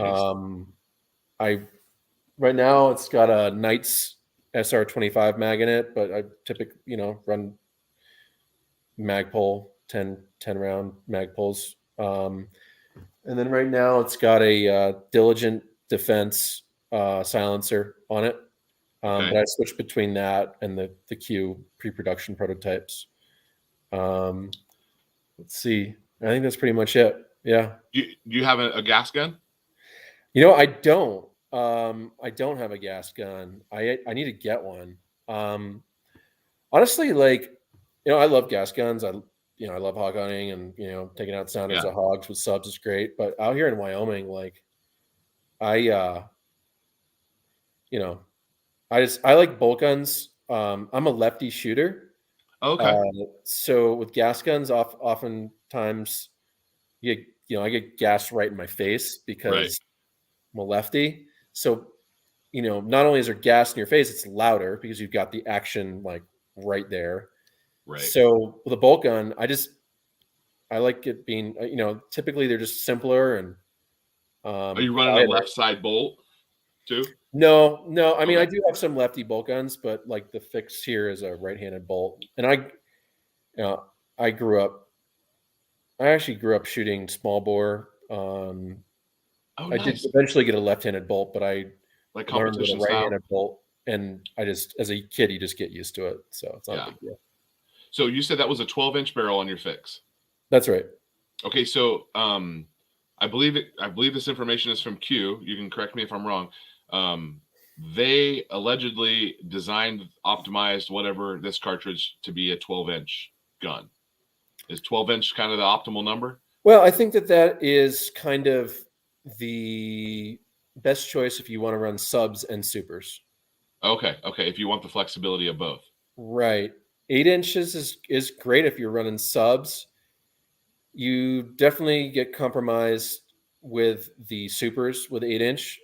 Right. The fast twist does help the bullets to open up, so you have that with the supers. But you got a flamethrower also. Yeah. Yeah. So, but a little 8-inch gas gun, I know Q's coming out with what they're calling is the boombox. Yes. Which is an 8-inch gasser. It's basically like a big honey badger. Right. I mean, that's badass. I'm gonna get one of those. They're way cool. If I can't get my hands on one, I'm gonna kind of make a clone of one. Sure. I've got a 16-inch that's my super gun, and then I've got an 8-inch that's my sub gun. Those are both gas guns. Cool. And I think I'm just gonna not gonna run a can on the 16-inch and just let it be a super gun. Kind of treat it like a 308, and then The 8-inch is going to be subs only. It'll have the can on it all the time. You say you're not going to run your can on the 16-inch, but I probably will, won't I? I think you probably will. So I bought chemo chemo mounts for both of them, Yep. but then I also got a titanium Diligent Defense adapter that I can run as a fixed mount, which I guess, see, I'm gonna end up buying another can is what's gonna happen. I can kind of see that coming. But this summer I will be making a bolt gun, and I think I'm gonna go 12-inch on it because, again, the flexibility of each. No, there's no reason why I need 3 8.6 Blackout other than YouTube made me do it. But yeah, so I'll end up with 3. I have 2 kind of right now. I'm a little messed up on my 8-inch because I haven't SBR'd it yet. So I need to either get a bill passed or fill out my paperwork. Yeah, I wouldn't hold your breath for a bill to pass. Let's put it that way. So fill out my Form 1, is what you're saying. That's what I would do. I mean, I could be wrong, but I don't think that, not to get back to politics or anything, I just don't think that there's the political capital on either side to do anything as it relates to guns right now. So that's a bummer. I'm hopeful, but the plan was for it to be a braced pistol, but I probably should. I'm not against getting like an NFA item. I'm not against it. I don't think I should have to, but I'm not against it. Like, I already filled out paperwork for a suppressor, so I think a 12-inch bolt gun, SBR, whatever you want to call it, makes a lot of sense. I mean, I hunted all last year with my 12-inch SBR bolt gun. And that was your first grab? That's the go-to? Yeah, man. Like, it's great because here in Wyoming, I could take a 300-yard shot on an antelope. That's probably about the max that I'd want to go with those 185 CXs. Right. Or if I'm feeling lucky, I can, get on my hands and knees and stalk up through the sagebrush and get within 75 yards if the wind's right and the sun's in the right spot, and then I can get a sub into the animal. Yeah. So it's nice to have the flexibility of both. Now, if you're in Texas, for example, and you've got known distances with a blind, and then you've got your feeder. Let's say it's 100 yards max. Let's say it's 75 yards, right? I've got a 110 and an 89 personally. Right. Yeah. You're in your hide. That feeder goes off. The hogs come in. You're in between 85 and 110 yards. An 8-inch gasser for subs is great. Yeah. You just lob them right in there. The loudest sound is going to be the impact.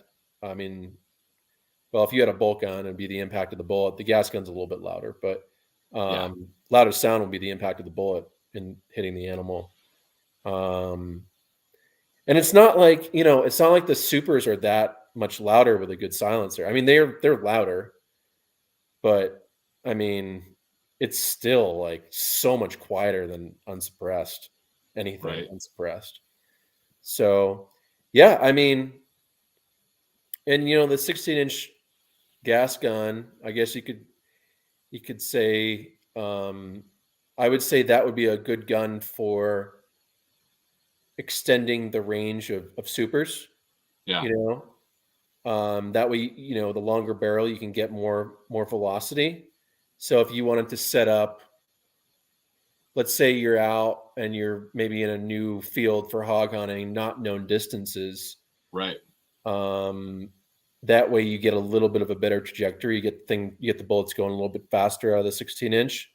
So you get a little bit more margin and leeway with unknown distances. So, yeah, I mean, that's kind of how I would game it. So yours is a Faxon barrel that you have. I believe it is. Yeah, I think it was one of the first that Faxon made. It could be Krieger. I'm not exactly sure. I think it's a Faxon. So Moss Tech is making barrels. Have you seen those guys? Moss Tech is one of the best companies in the industry. I really feel very strongly about that. They're a family-run company out of Mesa, Arizona. Yeah. It's a husband and wife and their 20-something-year-old son, and That's awesome. they I didn't know rock. that. They rock, and they're willing to do things that nobody else wants to do, like making a fast twist, 350 legend, or a fast twist, 1-in-5 twist 308 win. Like, their game, and they love it. They love doing Their unique website. stuff. Their website, when you start clicking around and you see all the options, you're like, I didn't know that was a choice. They're really awesome. And I came across them from a guy named Mr. Silencer out of Arizona, and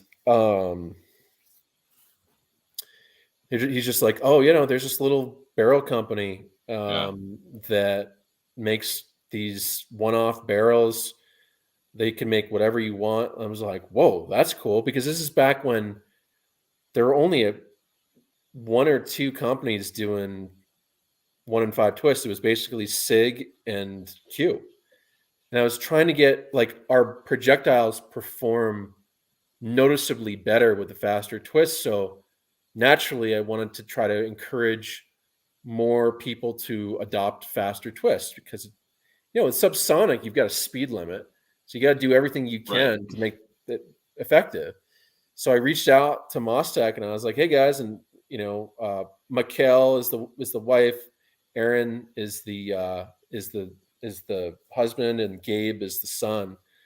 And they're just such a great family. I met him at SHOT Show finally got to meet him in person back in January. But I would encourage anybody who's looking for a quality, unique barrel, whether it's carbon wrapped or fast twist or oddball cartridge, whatever, they like doing it. You're going to wait for it because the secret's out about Mostech. Yeah. But they're a great company. I really, really appreciate what they do. I wish there were more companies like them. He's real active on the Facebook group for 86 Blackout, and he said he's been on there a couple times and said stuff and helping people out. And they seem like a great outfit. I haven't worked with them yet, but they're amazing. And I just love the fact that it's a family-run company. Like, where do you see that anymore? Like, maybe like a bakery or like some other, food service, maybe like a restaurant or something, but a barrel manufacturer, like, that's just so badass. Yeah. Okay. So, run me through the cartridges or the projectiles that you're using. I believe that I have Sierra Match Kings. Is that what I have? No, you have a 300 grain FMJ bullet.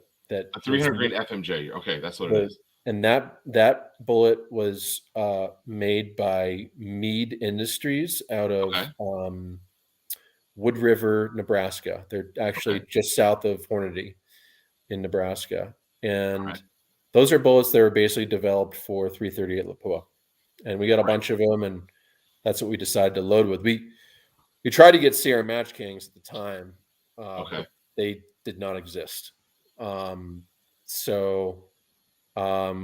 were lucky enough to find some 300 grainers from Mead. And is that the only one you're offering right now? Yeah. I mean, that's what we have. It's a good bullet. The Sierra Match King is going to be probably a little bit more of a precise bullet, but it's target ammo. We are in the process of final stages of development for this 280 grain. Okay. And this is a machined solid copper bullet that's designed to withstand the rotational forces of a 1-in-3 twist barrel. I actually just shot I've been holding this up. I just shot this today into gel. We were doing some testing at different velocities. Helicopter. Yeah. This impacted That's that 288 that you got? It's a 280 grain. 280. Yep. And this is this impacted at about 975 feet per second into gel. Okay. We're still doing some final touches on it. But Are you we guys have are making some, it? yeah, so we will be. Yeah. But we have a pre-order right now on our website so that folks can pre-order them. And they can cancel anytime if they want to, get their money back or whatever. Put But your website back up here. yeah, There we go. we're looking at, we had a little bit of a setback today, but we're looking at probably 2 to 3 months before we can get those pre-orders out. Okay. And then once we get some brass in, we'll start cranking out some ammo, which is very exciting. But that's you're looking at fall. Pretty much. We're trying to get it before hunting season. Yeah. It's not, a small company like what we have. You can't really rush things. When you rush things, you get into trouble. So we're trying to take our time, and it's all new. Like, I don't mind letting some of the other companies maybe take a little bit of the risk for, if they want to make some money, good. Like, that's fine. Like, I think it's awesome that like Gorilla or Callaway or whatever, I think that the fact that they're getting ammo out is really awesome. And I think it's helping to float the caliber.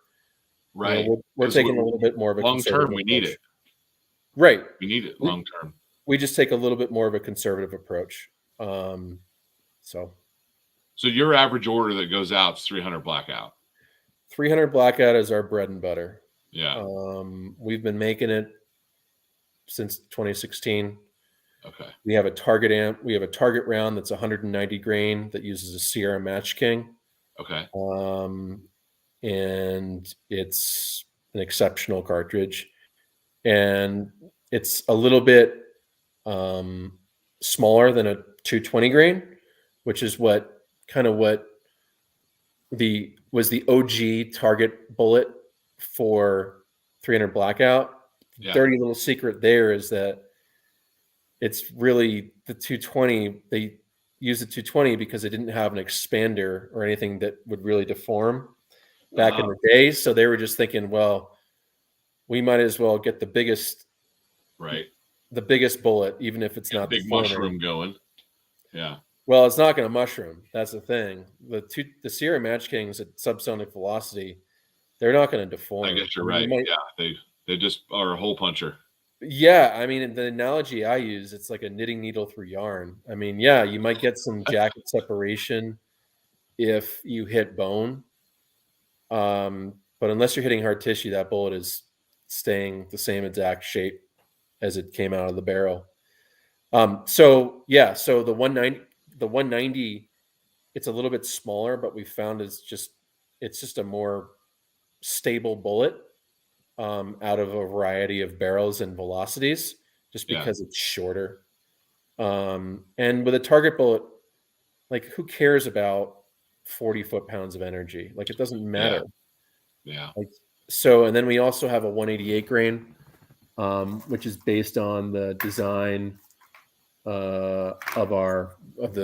we based our 280 grain on it, and it expands to about the same size. And that is a 188 grain. And the idea behind that is, and why we use a 190, is so that they're somewhat ballistically matched, so that you have similar weight bullet going essentially the same velocity, so that you can practice with the 190 grain. Zero won't be right too far off. You practice with the 190, and then you can hunt or defend with the 188 grain.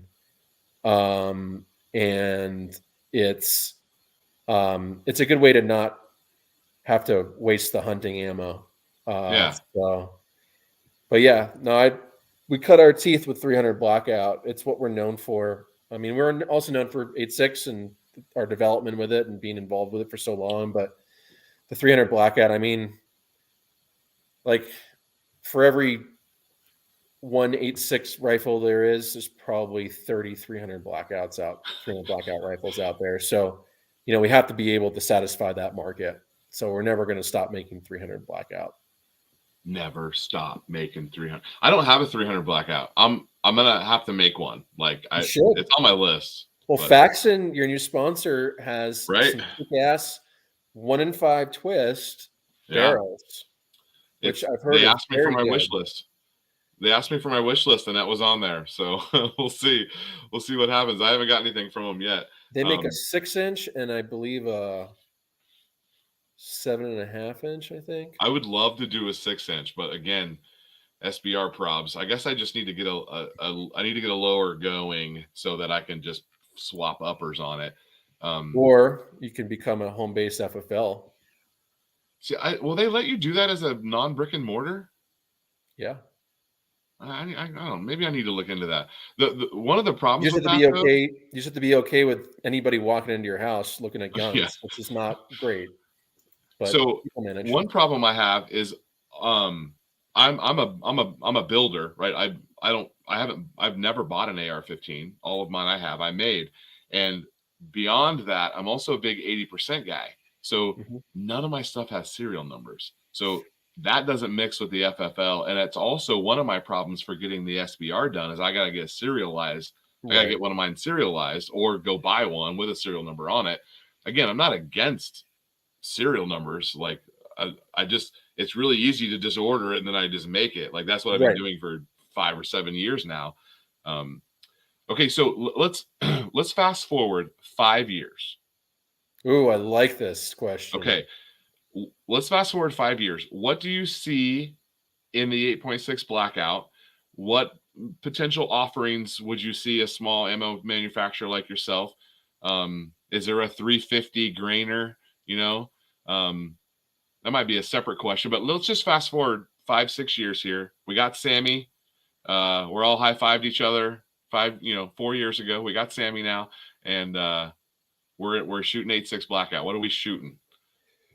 Well, I think what we'll likely see is we're going to see a lot of projectiles that are designed for 8.6, where right now you've got basically either 338 Lapua bullets, or in the case of like the 210 TSX or the 185 CX, 338 Win Mag bullets. I think what we'll be able to see is bullets that are designed specifically to handle not just 1 in 3 twist, 1 in 2 twist, maybe even 1 in 1 twist.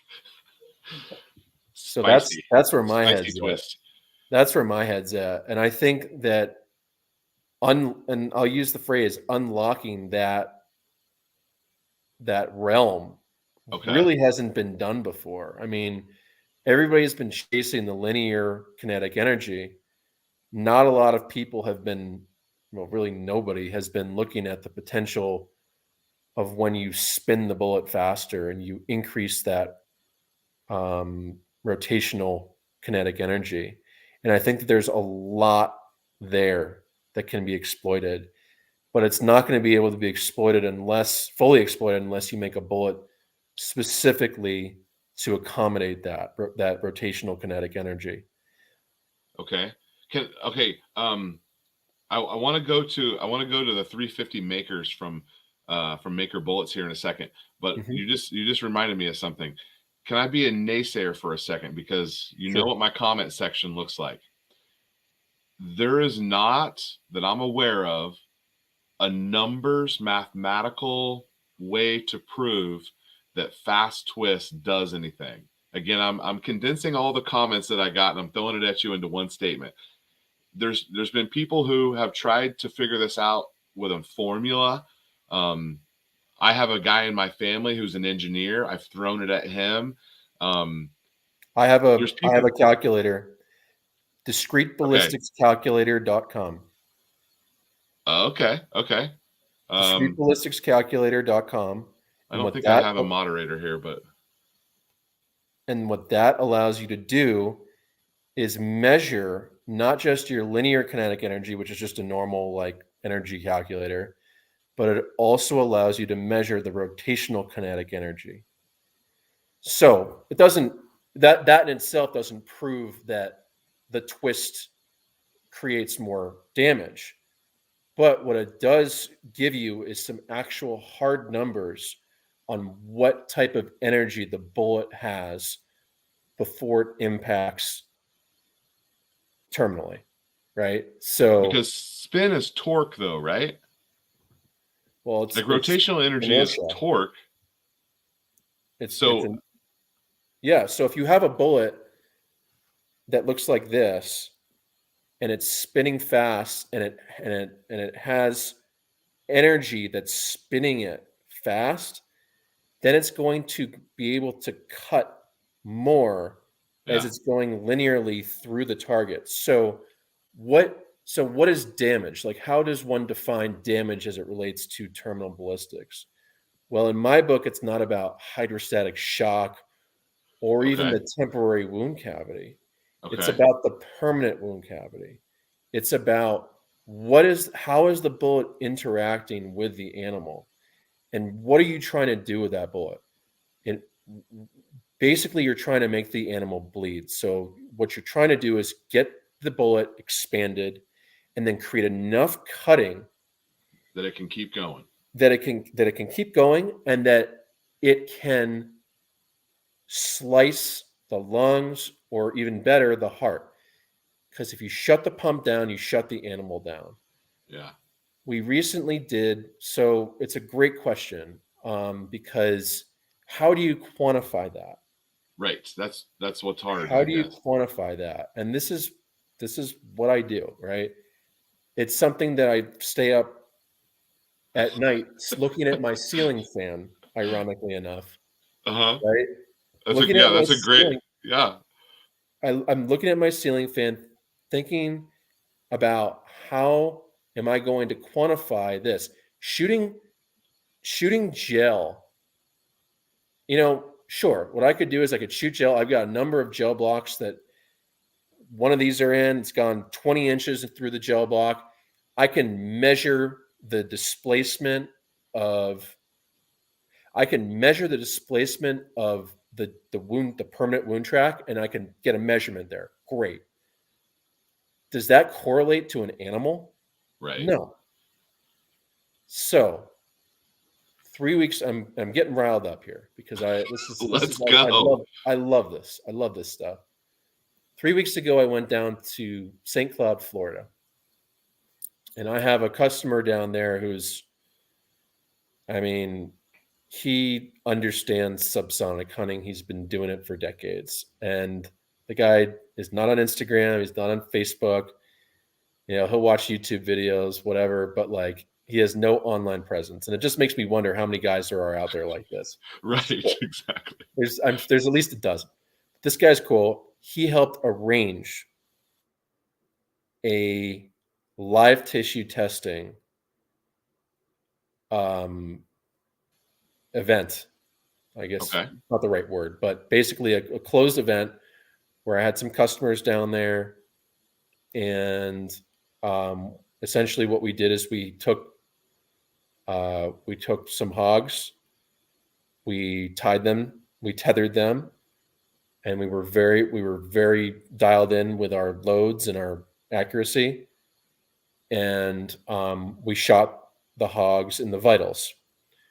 We measured the time that it took them to die, basically using what's called the doll's eye reflex, which is poke the eye, and if there's no reflex, they're dead. Okay. And what we were finding was, so that's one metric of how do you measure lethality? How fast does the animal die if you have very similar shot placement? Of course, it's not going to be exactly the same, but we're hole punching the heart. So we measured the time of death, and nearly all of them were within 10 seconds. Unbelievable. Wow. Yeah. And this is with a bullet that's traveling 950 feet per second, granted. So these are the ones you're testing, your new stuff, not the new stuff. Yep. Okay. But here's 280. The 280 grain. But here's the real magic, which is what I'm in the process of doing it. It's gonna sound crazy to some people, but bear with me here. Okay. So we cut all the lungs and vitals, all the vital organs out of these hogs. We bagged them up. I bought as much dry ice as I could fit into a cooler that I got from True Value or whatever, and I shipped them all back to Wyoming. Oh. And for I mean, it took a while because there was a snowstorm in Denver, and I was like, oh my God, all this is going to be soup by the time it gets to me. But it wasn't. So I got back to all these organs, all these vital organs that had been basically shot with these expanders, got back to me in Wyoming. The reason I sent them back was so that I could freeze them.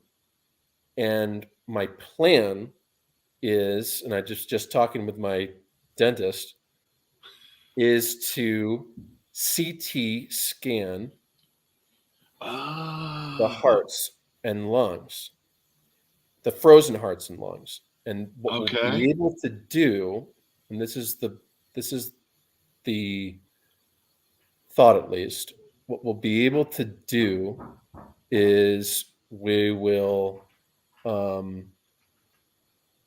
able to CT scan them, and then we can use a 3D reconstruction software which will be able to redraw or image the heart digitally, like Toy Story or whatever. You know what I mean? Like computer generated. And with that, we'll be able to measure the wound track basically by the displacement of the tissue that the bullet created. Okay, my platform is your platform whenever you have this ready. You come back and show it to us. The channel is yours. This is the first step in quantifying live tissue terminal ballistics. Okay. It's probably been done before, but not that well. I think everyone is agreeing with Michael, and it's just wow. Wow. Okay. Yeah. So, like, again, shoot gel all day. It's great. But until you actually use living tissue, and I'm not talking about cadaver tissue, like, you shoot a dead hog, the tissue doesn't react in the same way that a living tissue does. And ultimately, people can be like, oh, that's inhumane, whatever. You know what's inhumane? A poorly designed bullet. Well, there you go. Absolutely. Right? I mean, say what you will about animal testing or whatever. Like, we wouldn't have cancer drugs if we didn't animal test. Like, we have advances because we're humans and we're higher up on the animal hierarchy than other animals. Like, it's just nature.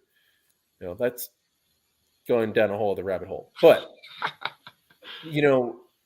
so is this going down? Like, you're still working on it? Oh yeah, like my dentist is a big game hunter, and I was just getting my teeth cleaned a couple weeks ago or a week ago, and he's all excited about it, So next couple weeks we're gonna go over there and we're gonna scan it and see what it looks like, and the implications of this. It's not just for 8.6 Blackout. It's for anything. Like, I think 8.6 Blackout's really interesting because we have something to prove in terms of, does that increased rotation have an effect? I mean, the real way to do it would be to shoot it with like a 1-in-7 twist 8.6 Blackout and then 1-in-3 twist, and then have a massive sample size, which we will do. It's just we wanted to get a baseline. This is the first step. You got to start. Yeah. Okay. So what? So why did you choose 280 and 288? The 300. I've got some I've got some 350 maker bullets headed my way currently. Mhm. I was excited about those, but you're making me think that I need to be sub 300. What's the deal with the 300, Good question. 350? It's a good question. I mean, you know, I think people really get caught up in energy, Yeah. like linear kinetic energy. Like, sure, you need it, right? And having a big bullet is great, but you do have some compromises when you make a really long bullet. And notably, that's stability. Like Yeah. the 1 in 3 twist certainly helps with that. But when you're looking at tolerance stacking and all different barrels and non-standard stuff, you don't like if you see what these pills did to hogs, like you don't need it. You just don't. Like Okay. what's so much more important than a heavy bullet is making sure it opens up and making sure you can hit where you're aiming. And the longer the bullet is, typically the harder it is to stabilize. Okay. If we start going into 1 in 2 twist, 1 in 3 twist, or 1 in 1 twist, yeah. I think rather than making the bullet longer, I think what makes more sense is making the bullet larger diameter. So obviously we're not talking about 8.6 Blackout anymore, but Yeah. 458 SOCOM, 50. I just posted the other day about 4 bore, which is inch diameter. The larger diameter the bullet is, the greater the moment of inertia is, right? So the more of an effect the bullet will have in terms of, as the word you're using is, torquing its way through the target. So it will have more rotational kinetic energy the larger the diameter is. So 10 millimeter blackout coming soon. Yeah, I 12 mean, that's, millimeter Creedmoor. 12.7, that's 50 cal. I mean, I think that's, we're talking about 5 years in the future. Like, I see that. I think large diameter subsonic rather than long subsonic makes a great deal of sense. And there's also something to be said about efficiency too, right? Right. Yeah. I mean, Paul does great work. Like, I've never met Paul Hendrickson in person. He's the owner of Maker Bullets. Uh-huh. Yeah, 500 Whisper. Like, there you go. 500 Like, whisper. but then 500 Whisper, what JD Jones did, it was like a 1 in 14 twist or something. Yeah. Make that a 1 in 3 twist and see what happens. Now we're talking, right? So, but yeah, Paul is a great guy. He's been helpful with me. He's a larger operation than we are, and we're competitors. But he's basically told me, he's like, if you ever need anything, just let me know. Like, he's a Yeah. really good guy. And I think that 350, like, it's killed hogs. Like, I've seen it kill hogs, Right.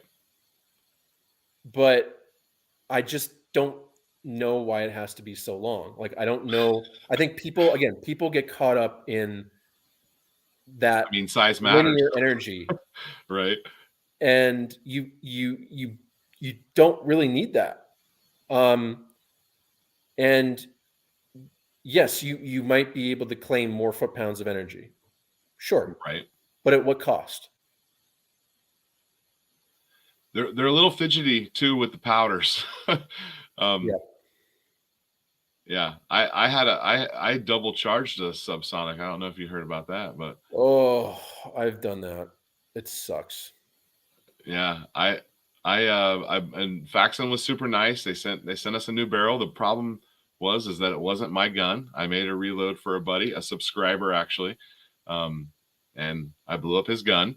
And we're friends now, so it's cool. But I had to build him a new upper, and I was using H110, and I put a double. I guess I don't know that I put a double in there. I guess the only thing that makes sense is that I put a double in there. But I learned a few things about case capacity, and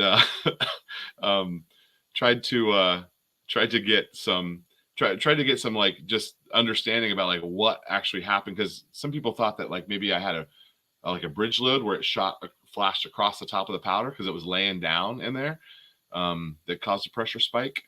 So yeah, so lots of different things. It makes the most amount of sense that I double charged it. I saw it. Yeah. Kentucky Ballistics. We actually just sent him some ammo. Today, actually, he's going to be shooting some of our 308 expanders. And hopefully he's so entertaining. Scott, he's an awesome dude. Yeah. Personal massager. Yeah. It's 1 inch diameter, 4 bore, 1 inch diameter. Yeah. We were talking about, oh yeah, double charge. Did the back of the case come out? Did you have case separation? Yes. The back of the case embedded itself into the bolt. It blew out the plunger, the ejector, and it actually pushed metal in the hole. There was a piece of brass inside the hole that I had to dig out. It ruined the bolt. I got him a new JP bolt. Got a new barrel. Thankfully, the upper mic'd out fine. So it's happened to me. It's happened to me once, and it was with 8.6 development, and it's fucking scary. Like it's really, really scary. And luckily I was using a fix. And, a lot of people hate on Q and say that it's Gucci shit and whatever, but that fix, that bolt stayed put. I mean, yeah, I had to hammer it open, and I don't want to say the gun saved my life or whatever, but right. It, for such a lightweight rifle like the fix is, it is amazing that bolt held strong, and it did. And basically, yeah. And I did a double charge. It was of pistol powder, which is very fast burning. Yeah. So for anybody listening, who's a reloader, one thing I always recommend, especially if you're reloading and let's say you've got a kid and he's running around the garage, and your wife's saying, it's dinner time, and you got your mom on the phone. Like, if you're distracted and you're reloading, and we've all been there. I'm not saying some people can multitask, but what I'd recommend is, if you're ever in that situation, weigh each individual cartridge that you've made out. That's a good idea. Insurance.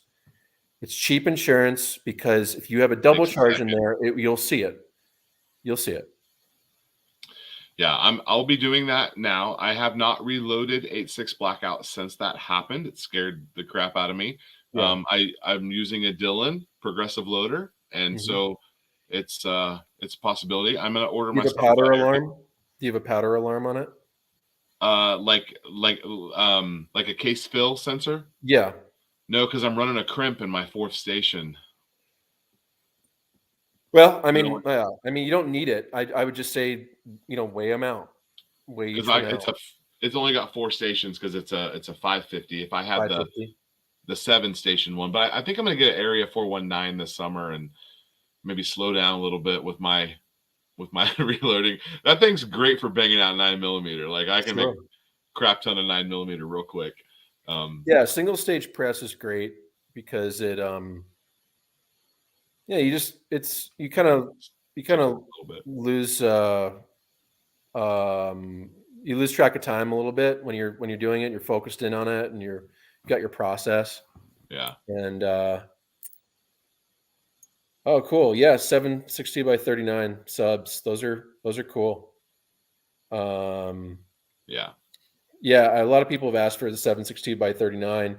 Problem is the twist rates of 7.62 by 39, like an AK barrels. Yeah. They're typically like 1 in 10 twists. So for a lot of solid coppers, it's not great because the solid copper bullets are so damn long. So you're going to have stability issues with the X39. Not to say that you couldn't have Aaron over at Moss Tech He'll make spin you one. yeah, he'll do it. But yeah, it's scary. When mine went off, like I was wearing eye protection, but I wasn't wearing ear protection because I was just doing subsonic load development. Oh, yeah. And I saw a flame come out of the action towards me. So whatever crack there was in the bolt in the action, that flame made its way out. And the back of the case, it didn't separate. The case didn't separate, but it liquefied. That's what I think. That's how I think it got down the hole on mine. Yeah, it liquefied, and then that went down and blew out the magazine. And man, my ears were ringing for 2 days. So it sucked. On mine, it absolutely powdered the Magpul magazine straight out the bottom of the thing. Just powdered it. Shards of Magpul mag went everywhere. That's another reason, kids, why eye protection is so important. Whenever I see like somebody shooting, with their kid or whatever without eye protection, like, yeah, fine, call me an eye pro Nazi. Fine. Like, I don't care. Your eyes are very sensitive organs, and they're very fragile. You only get two.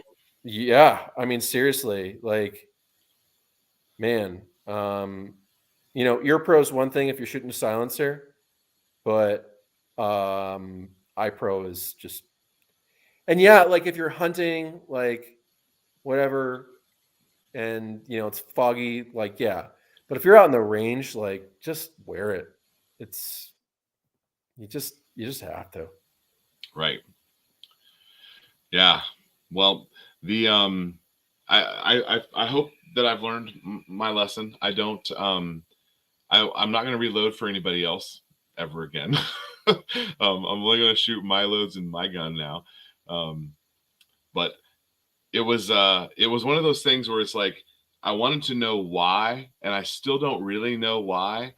It has to be a double charge, but lesson learned, and I made videos about it, and I passed everything I knew on, and it was a good safety check. I see people shooting at the range with sunglasses on and all sorts of stuff, and I actually had real eye protection on. I wasn't hurt or scraped or anything. I just ruined a really nice gun and went from there. I mean, if you reload it enough, I mean, I mean, some guys it's never happened to. It's like kind of like, there's two types of motorcycles. There's two types of motorcycle riders. There's those who have been down on the motorcycle, and then there's those who are going down. You know what I mean? Yeah. You know what he's talking about? I do, yeah. So I don't know what that is. Here's another rabbit hole. So PopStop is a device that I came up with my dad, who's an MIT guy, really smart guy. We were Christmas morning of 2016. He had came up to New Hampshire, and we had hit the whiskey a little too hard on Christmas Eve, and we were a little slow on Christmas morning. And we were just we were shooting the shit about silencers. And this is when I was just first starting Discreet Ballistics. So obviously silencers were on my mind because, subsonic ammo was meant to that's your thing. Silencers. So we're talking about, well, what are the biggest issues with silencers? And one of the issues that kept on coming up was first round pop. Which, for those that don't know, first round pop is basically when you have a silencer that has atmosphere in it, and atmosphere has 21% oxygen, I believe, 21 or 22% oxygen. And oxygen, kind of same way that if you ever see somebody smoking a cigarette when they have oxygen on, you want to walk away. Oxygen is an accelerant. And what will happen is, because you have oxygen in the silencer, the hot gas from the powder, the hot burning powder, when it gets into the silencer, the oxygen acts as an accelerant to that powder. So the result is a louder first round, and that's first round pop. So that burning of oxygen creates a louder first round. Subsequent rounds, because the oxygen has been burned out of the silencer and the silencer is now filled with gas from the powder, and much less noise. Air, yes, right? Yeah, there's no pop. I mean, it's not just pop; it's also flash. So what pops up, and thank you, Low Crow Truck there, America. He basically explained what the pop stop is. It's basically an interface between the barrel and the silencer that allows you, that has a little valve on it, and it allows you to inject CO2, which is an inert gas, into the silencer. So you're displacing, so you chamber around, you inject CO2 into the silencer, and it displaces all the atmosphere out of the silencer. So there's no accelerant in the silencer. So you give an injection of CO2, you shoot the round, no first round pop, no first round flash. So this is a product that you have. It exists. We're sold out right now, but we do have it. We have a couple patents on it. One thing that's really cool about it is it eliminates flash.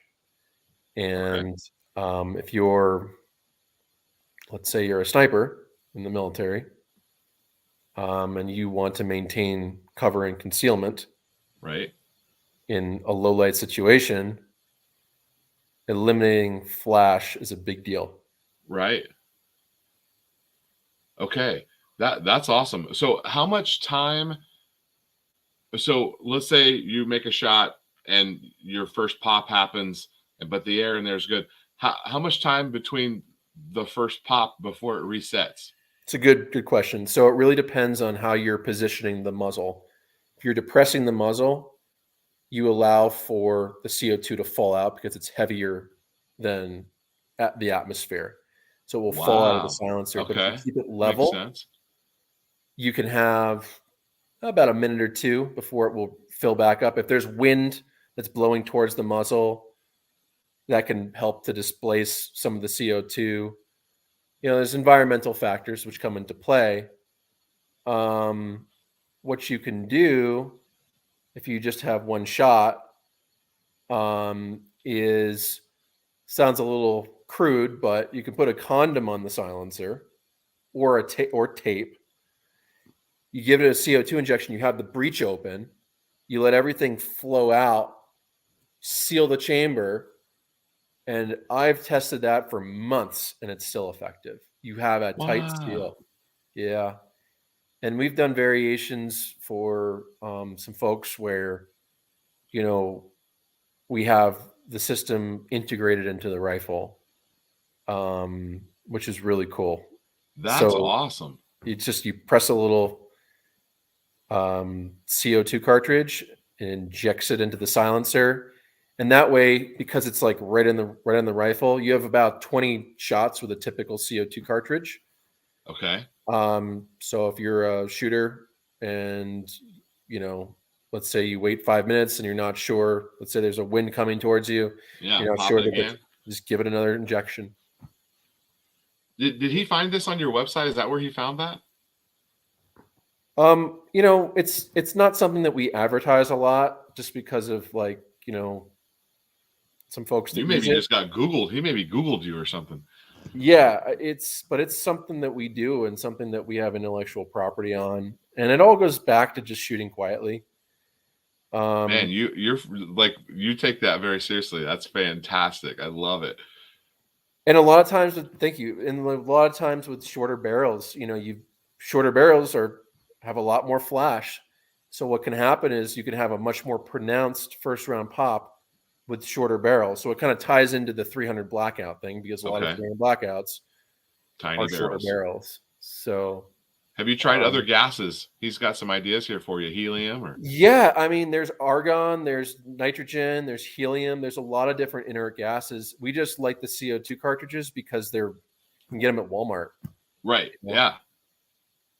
And then he says he think he saw something about it back in 2020. 2020, yeah. Like we've been doing, and it is on the website. Yep, that's right, Michael. So Michael, good find, Michael. Great question.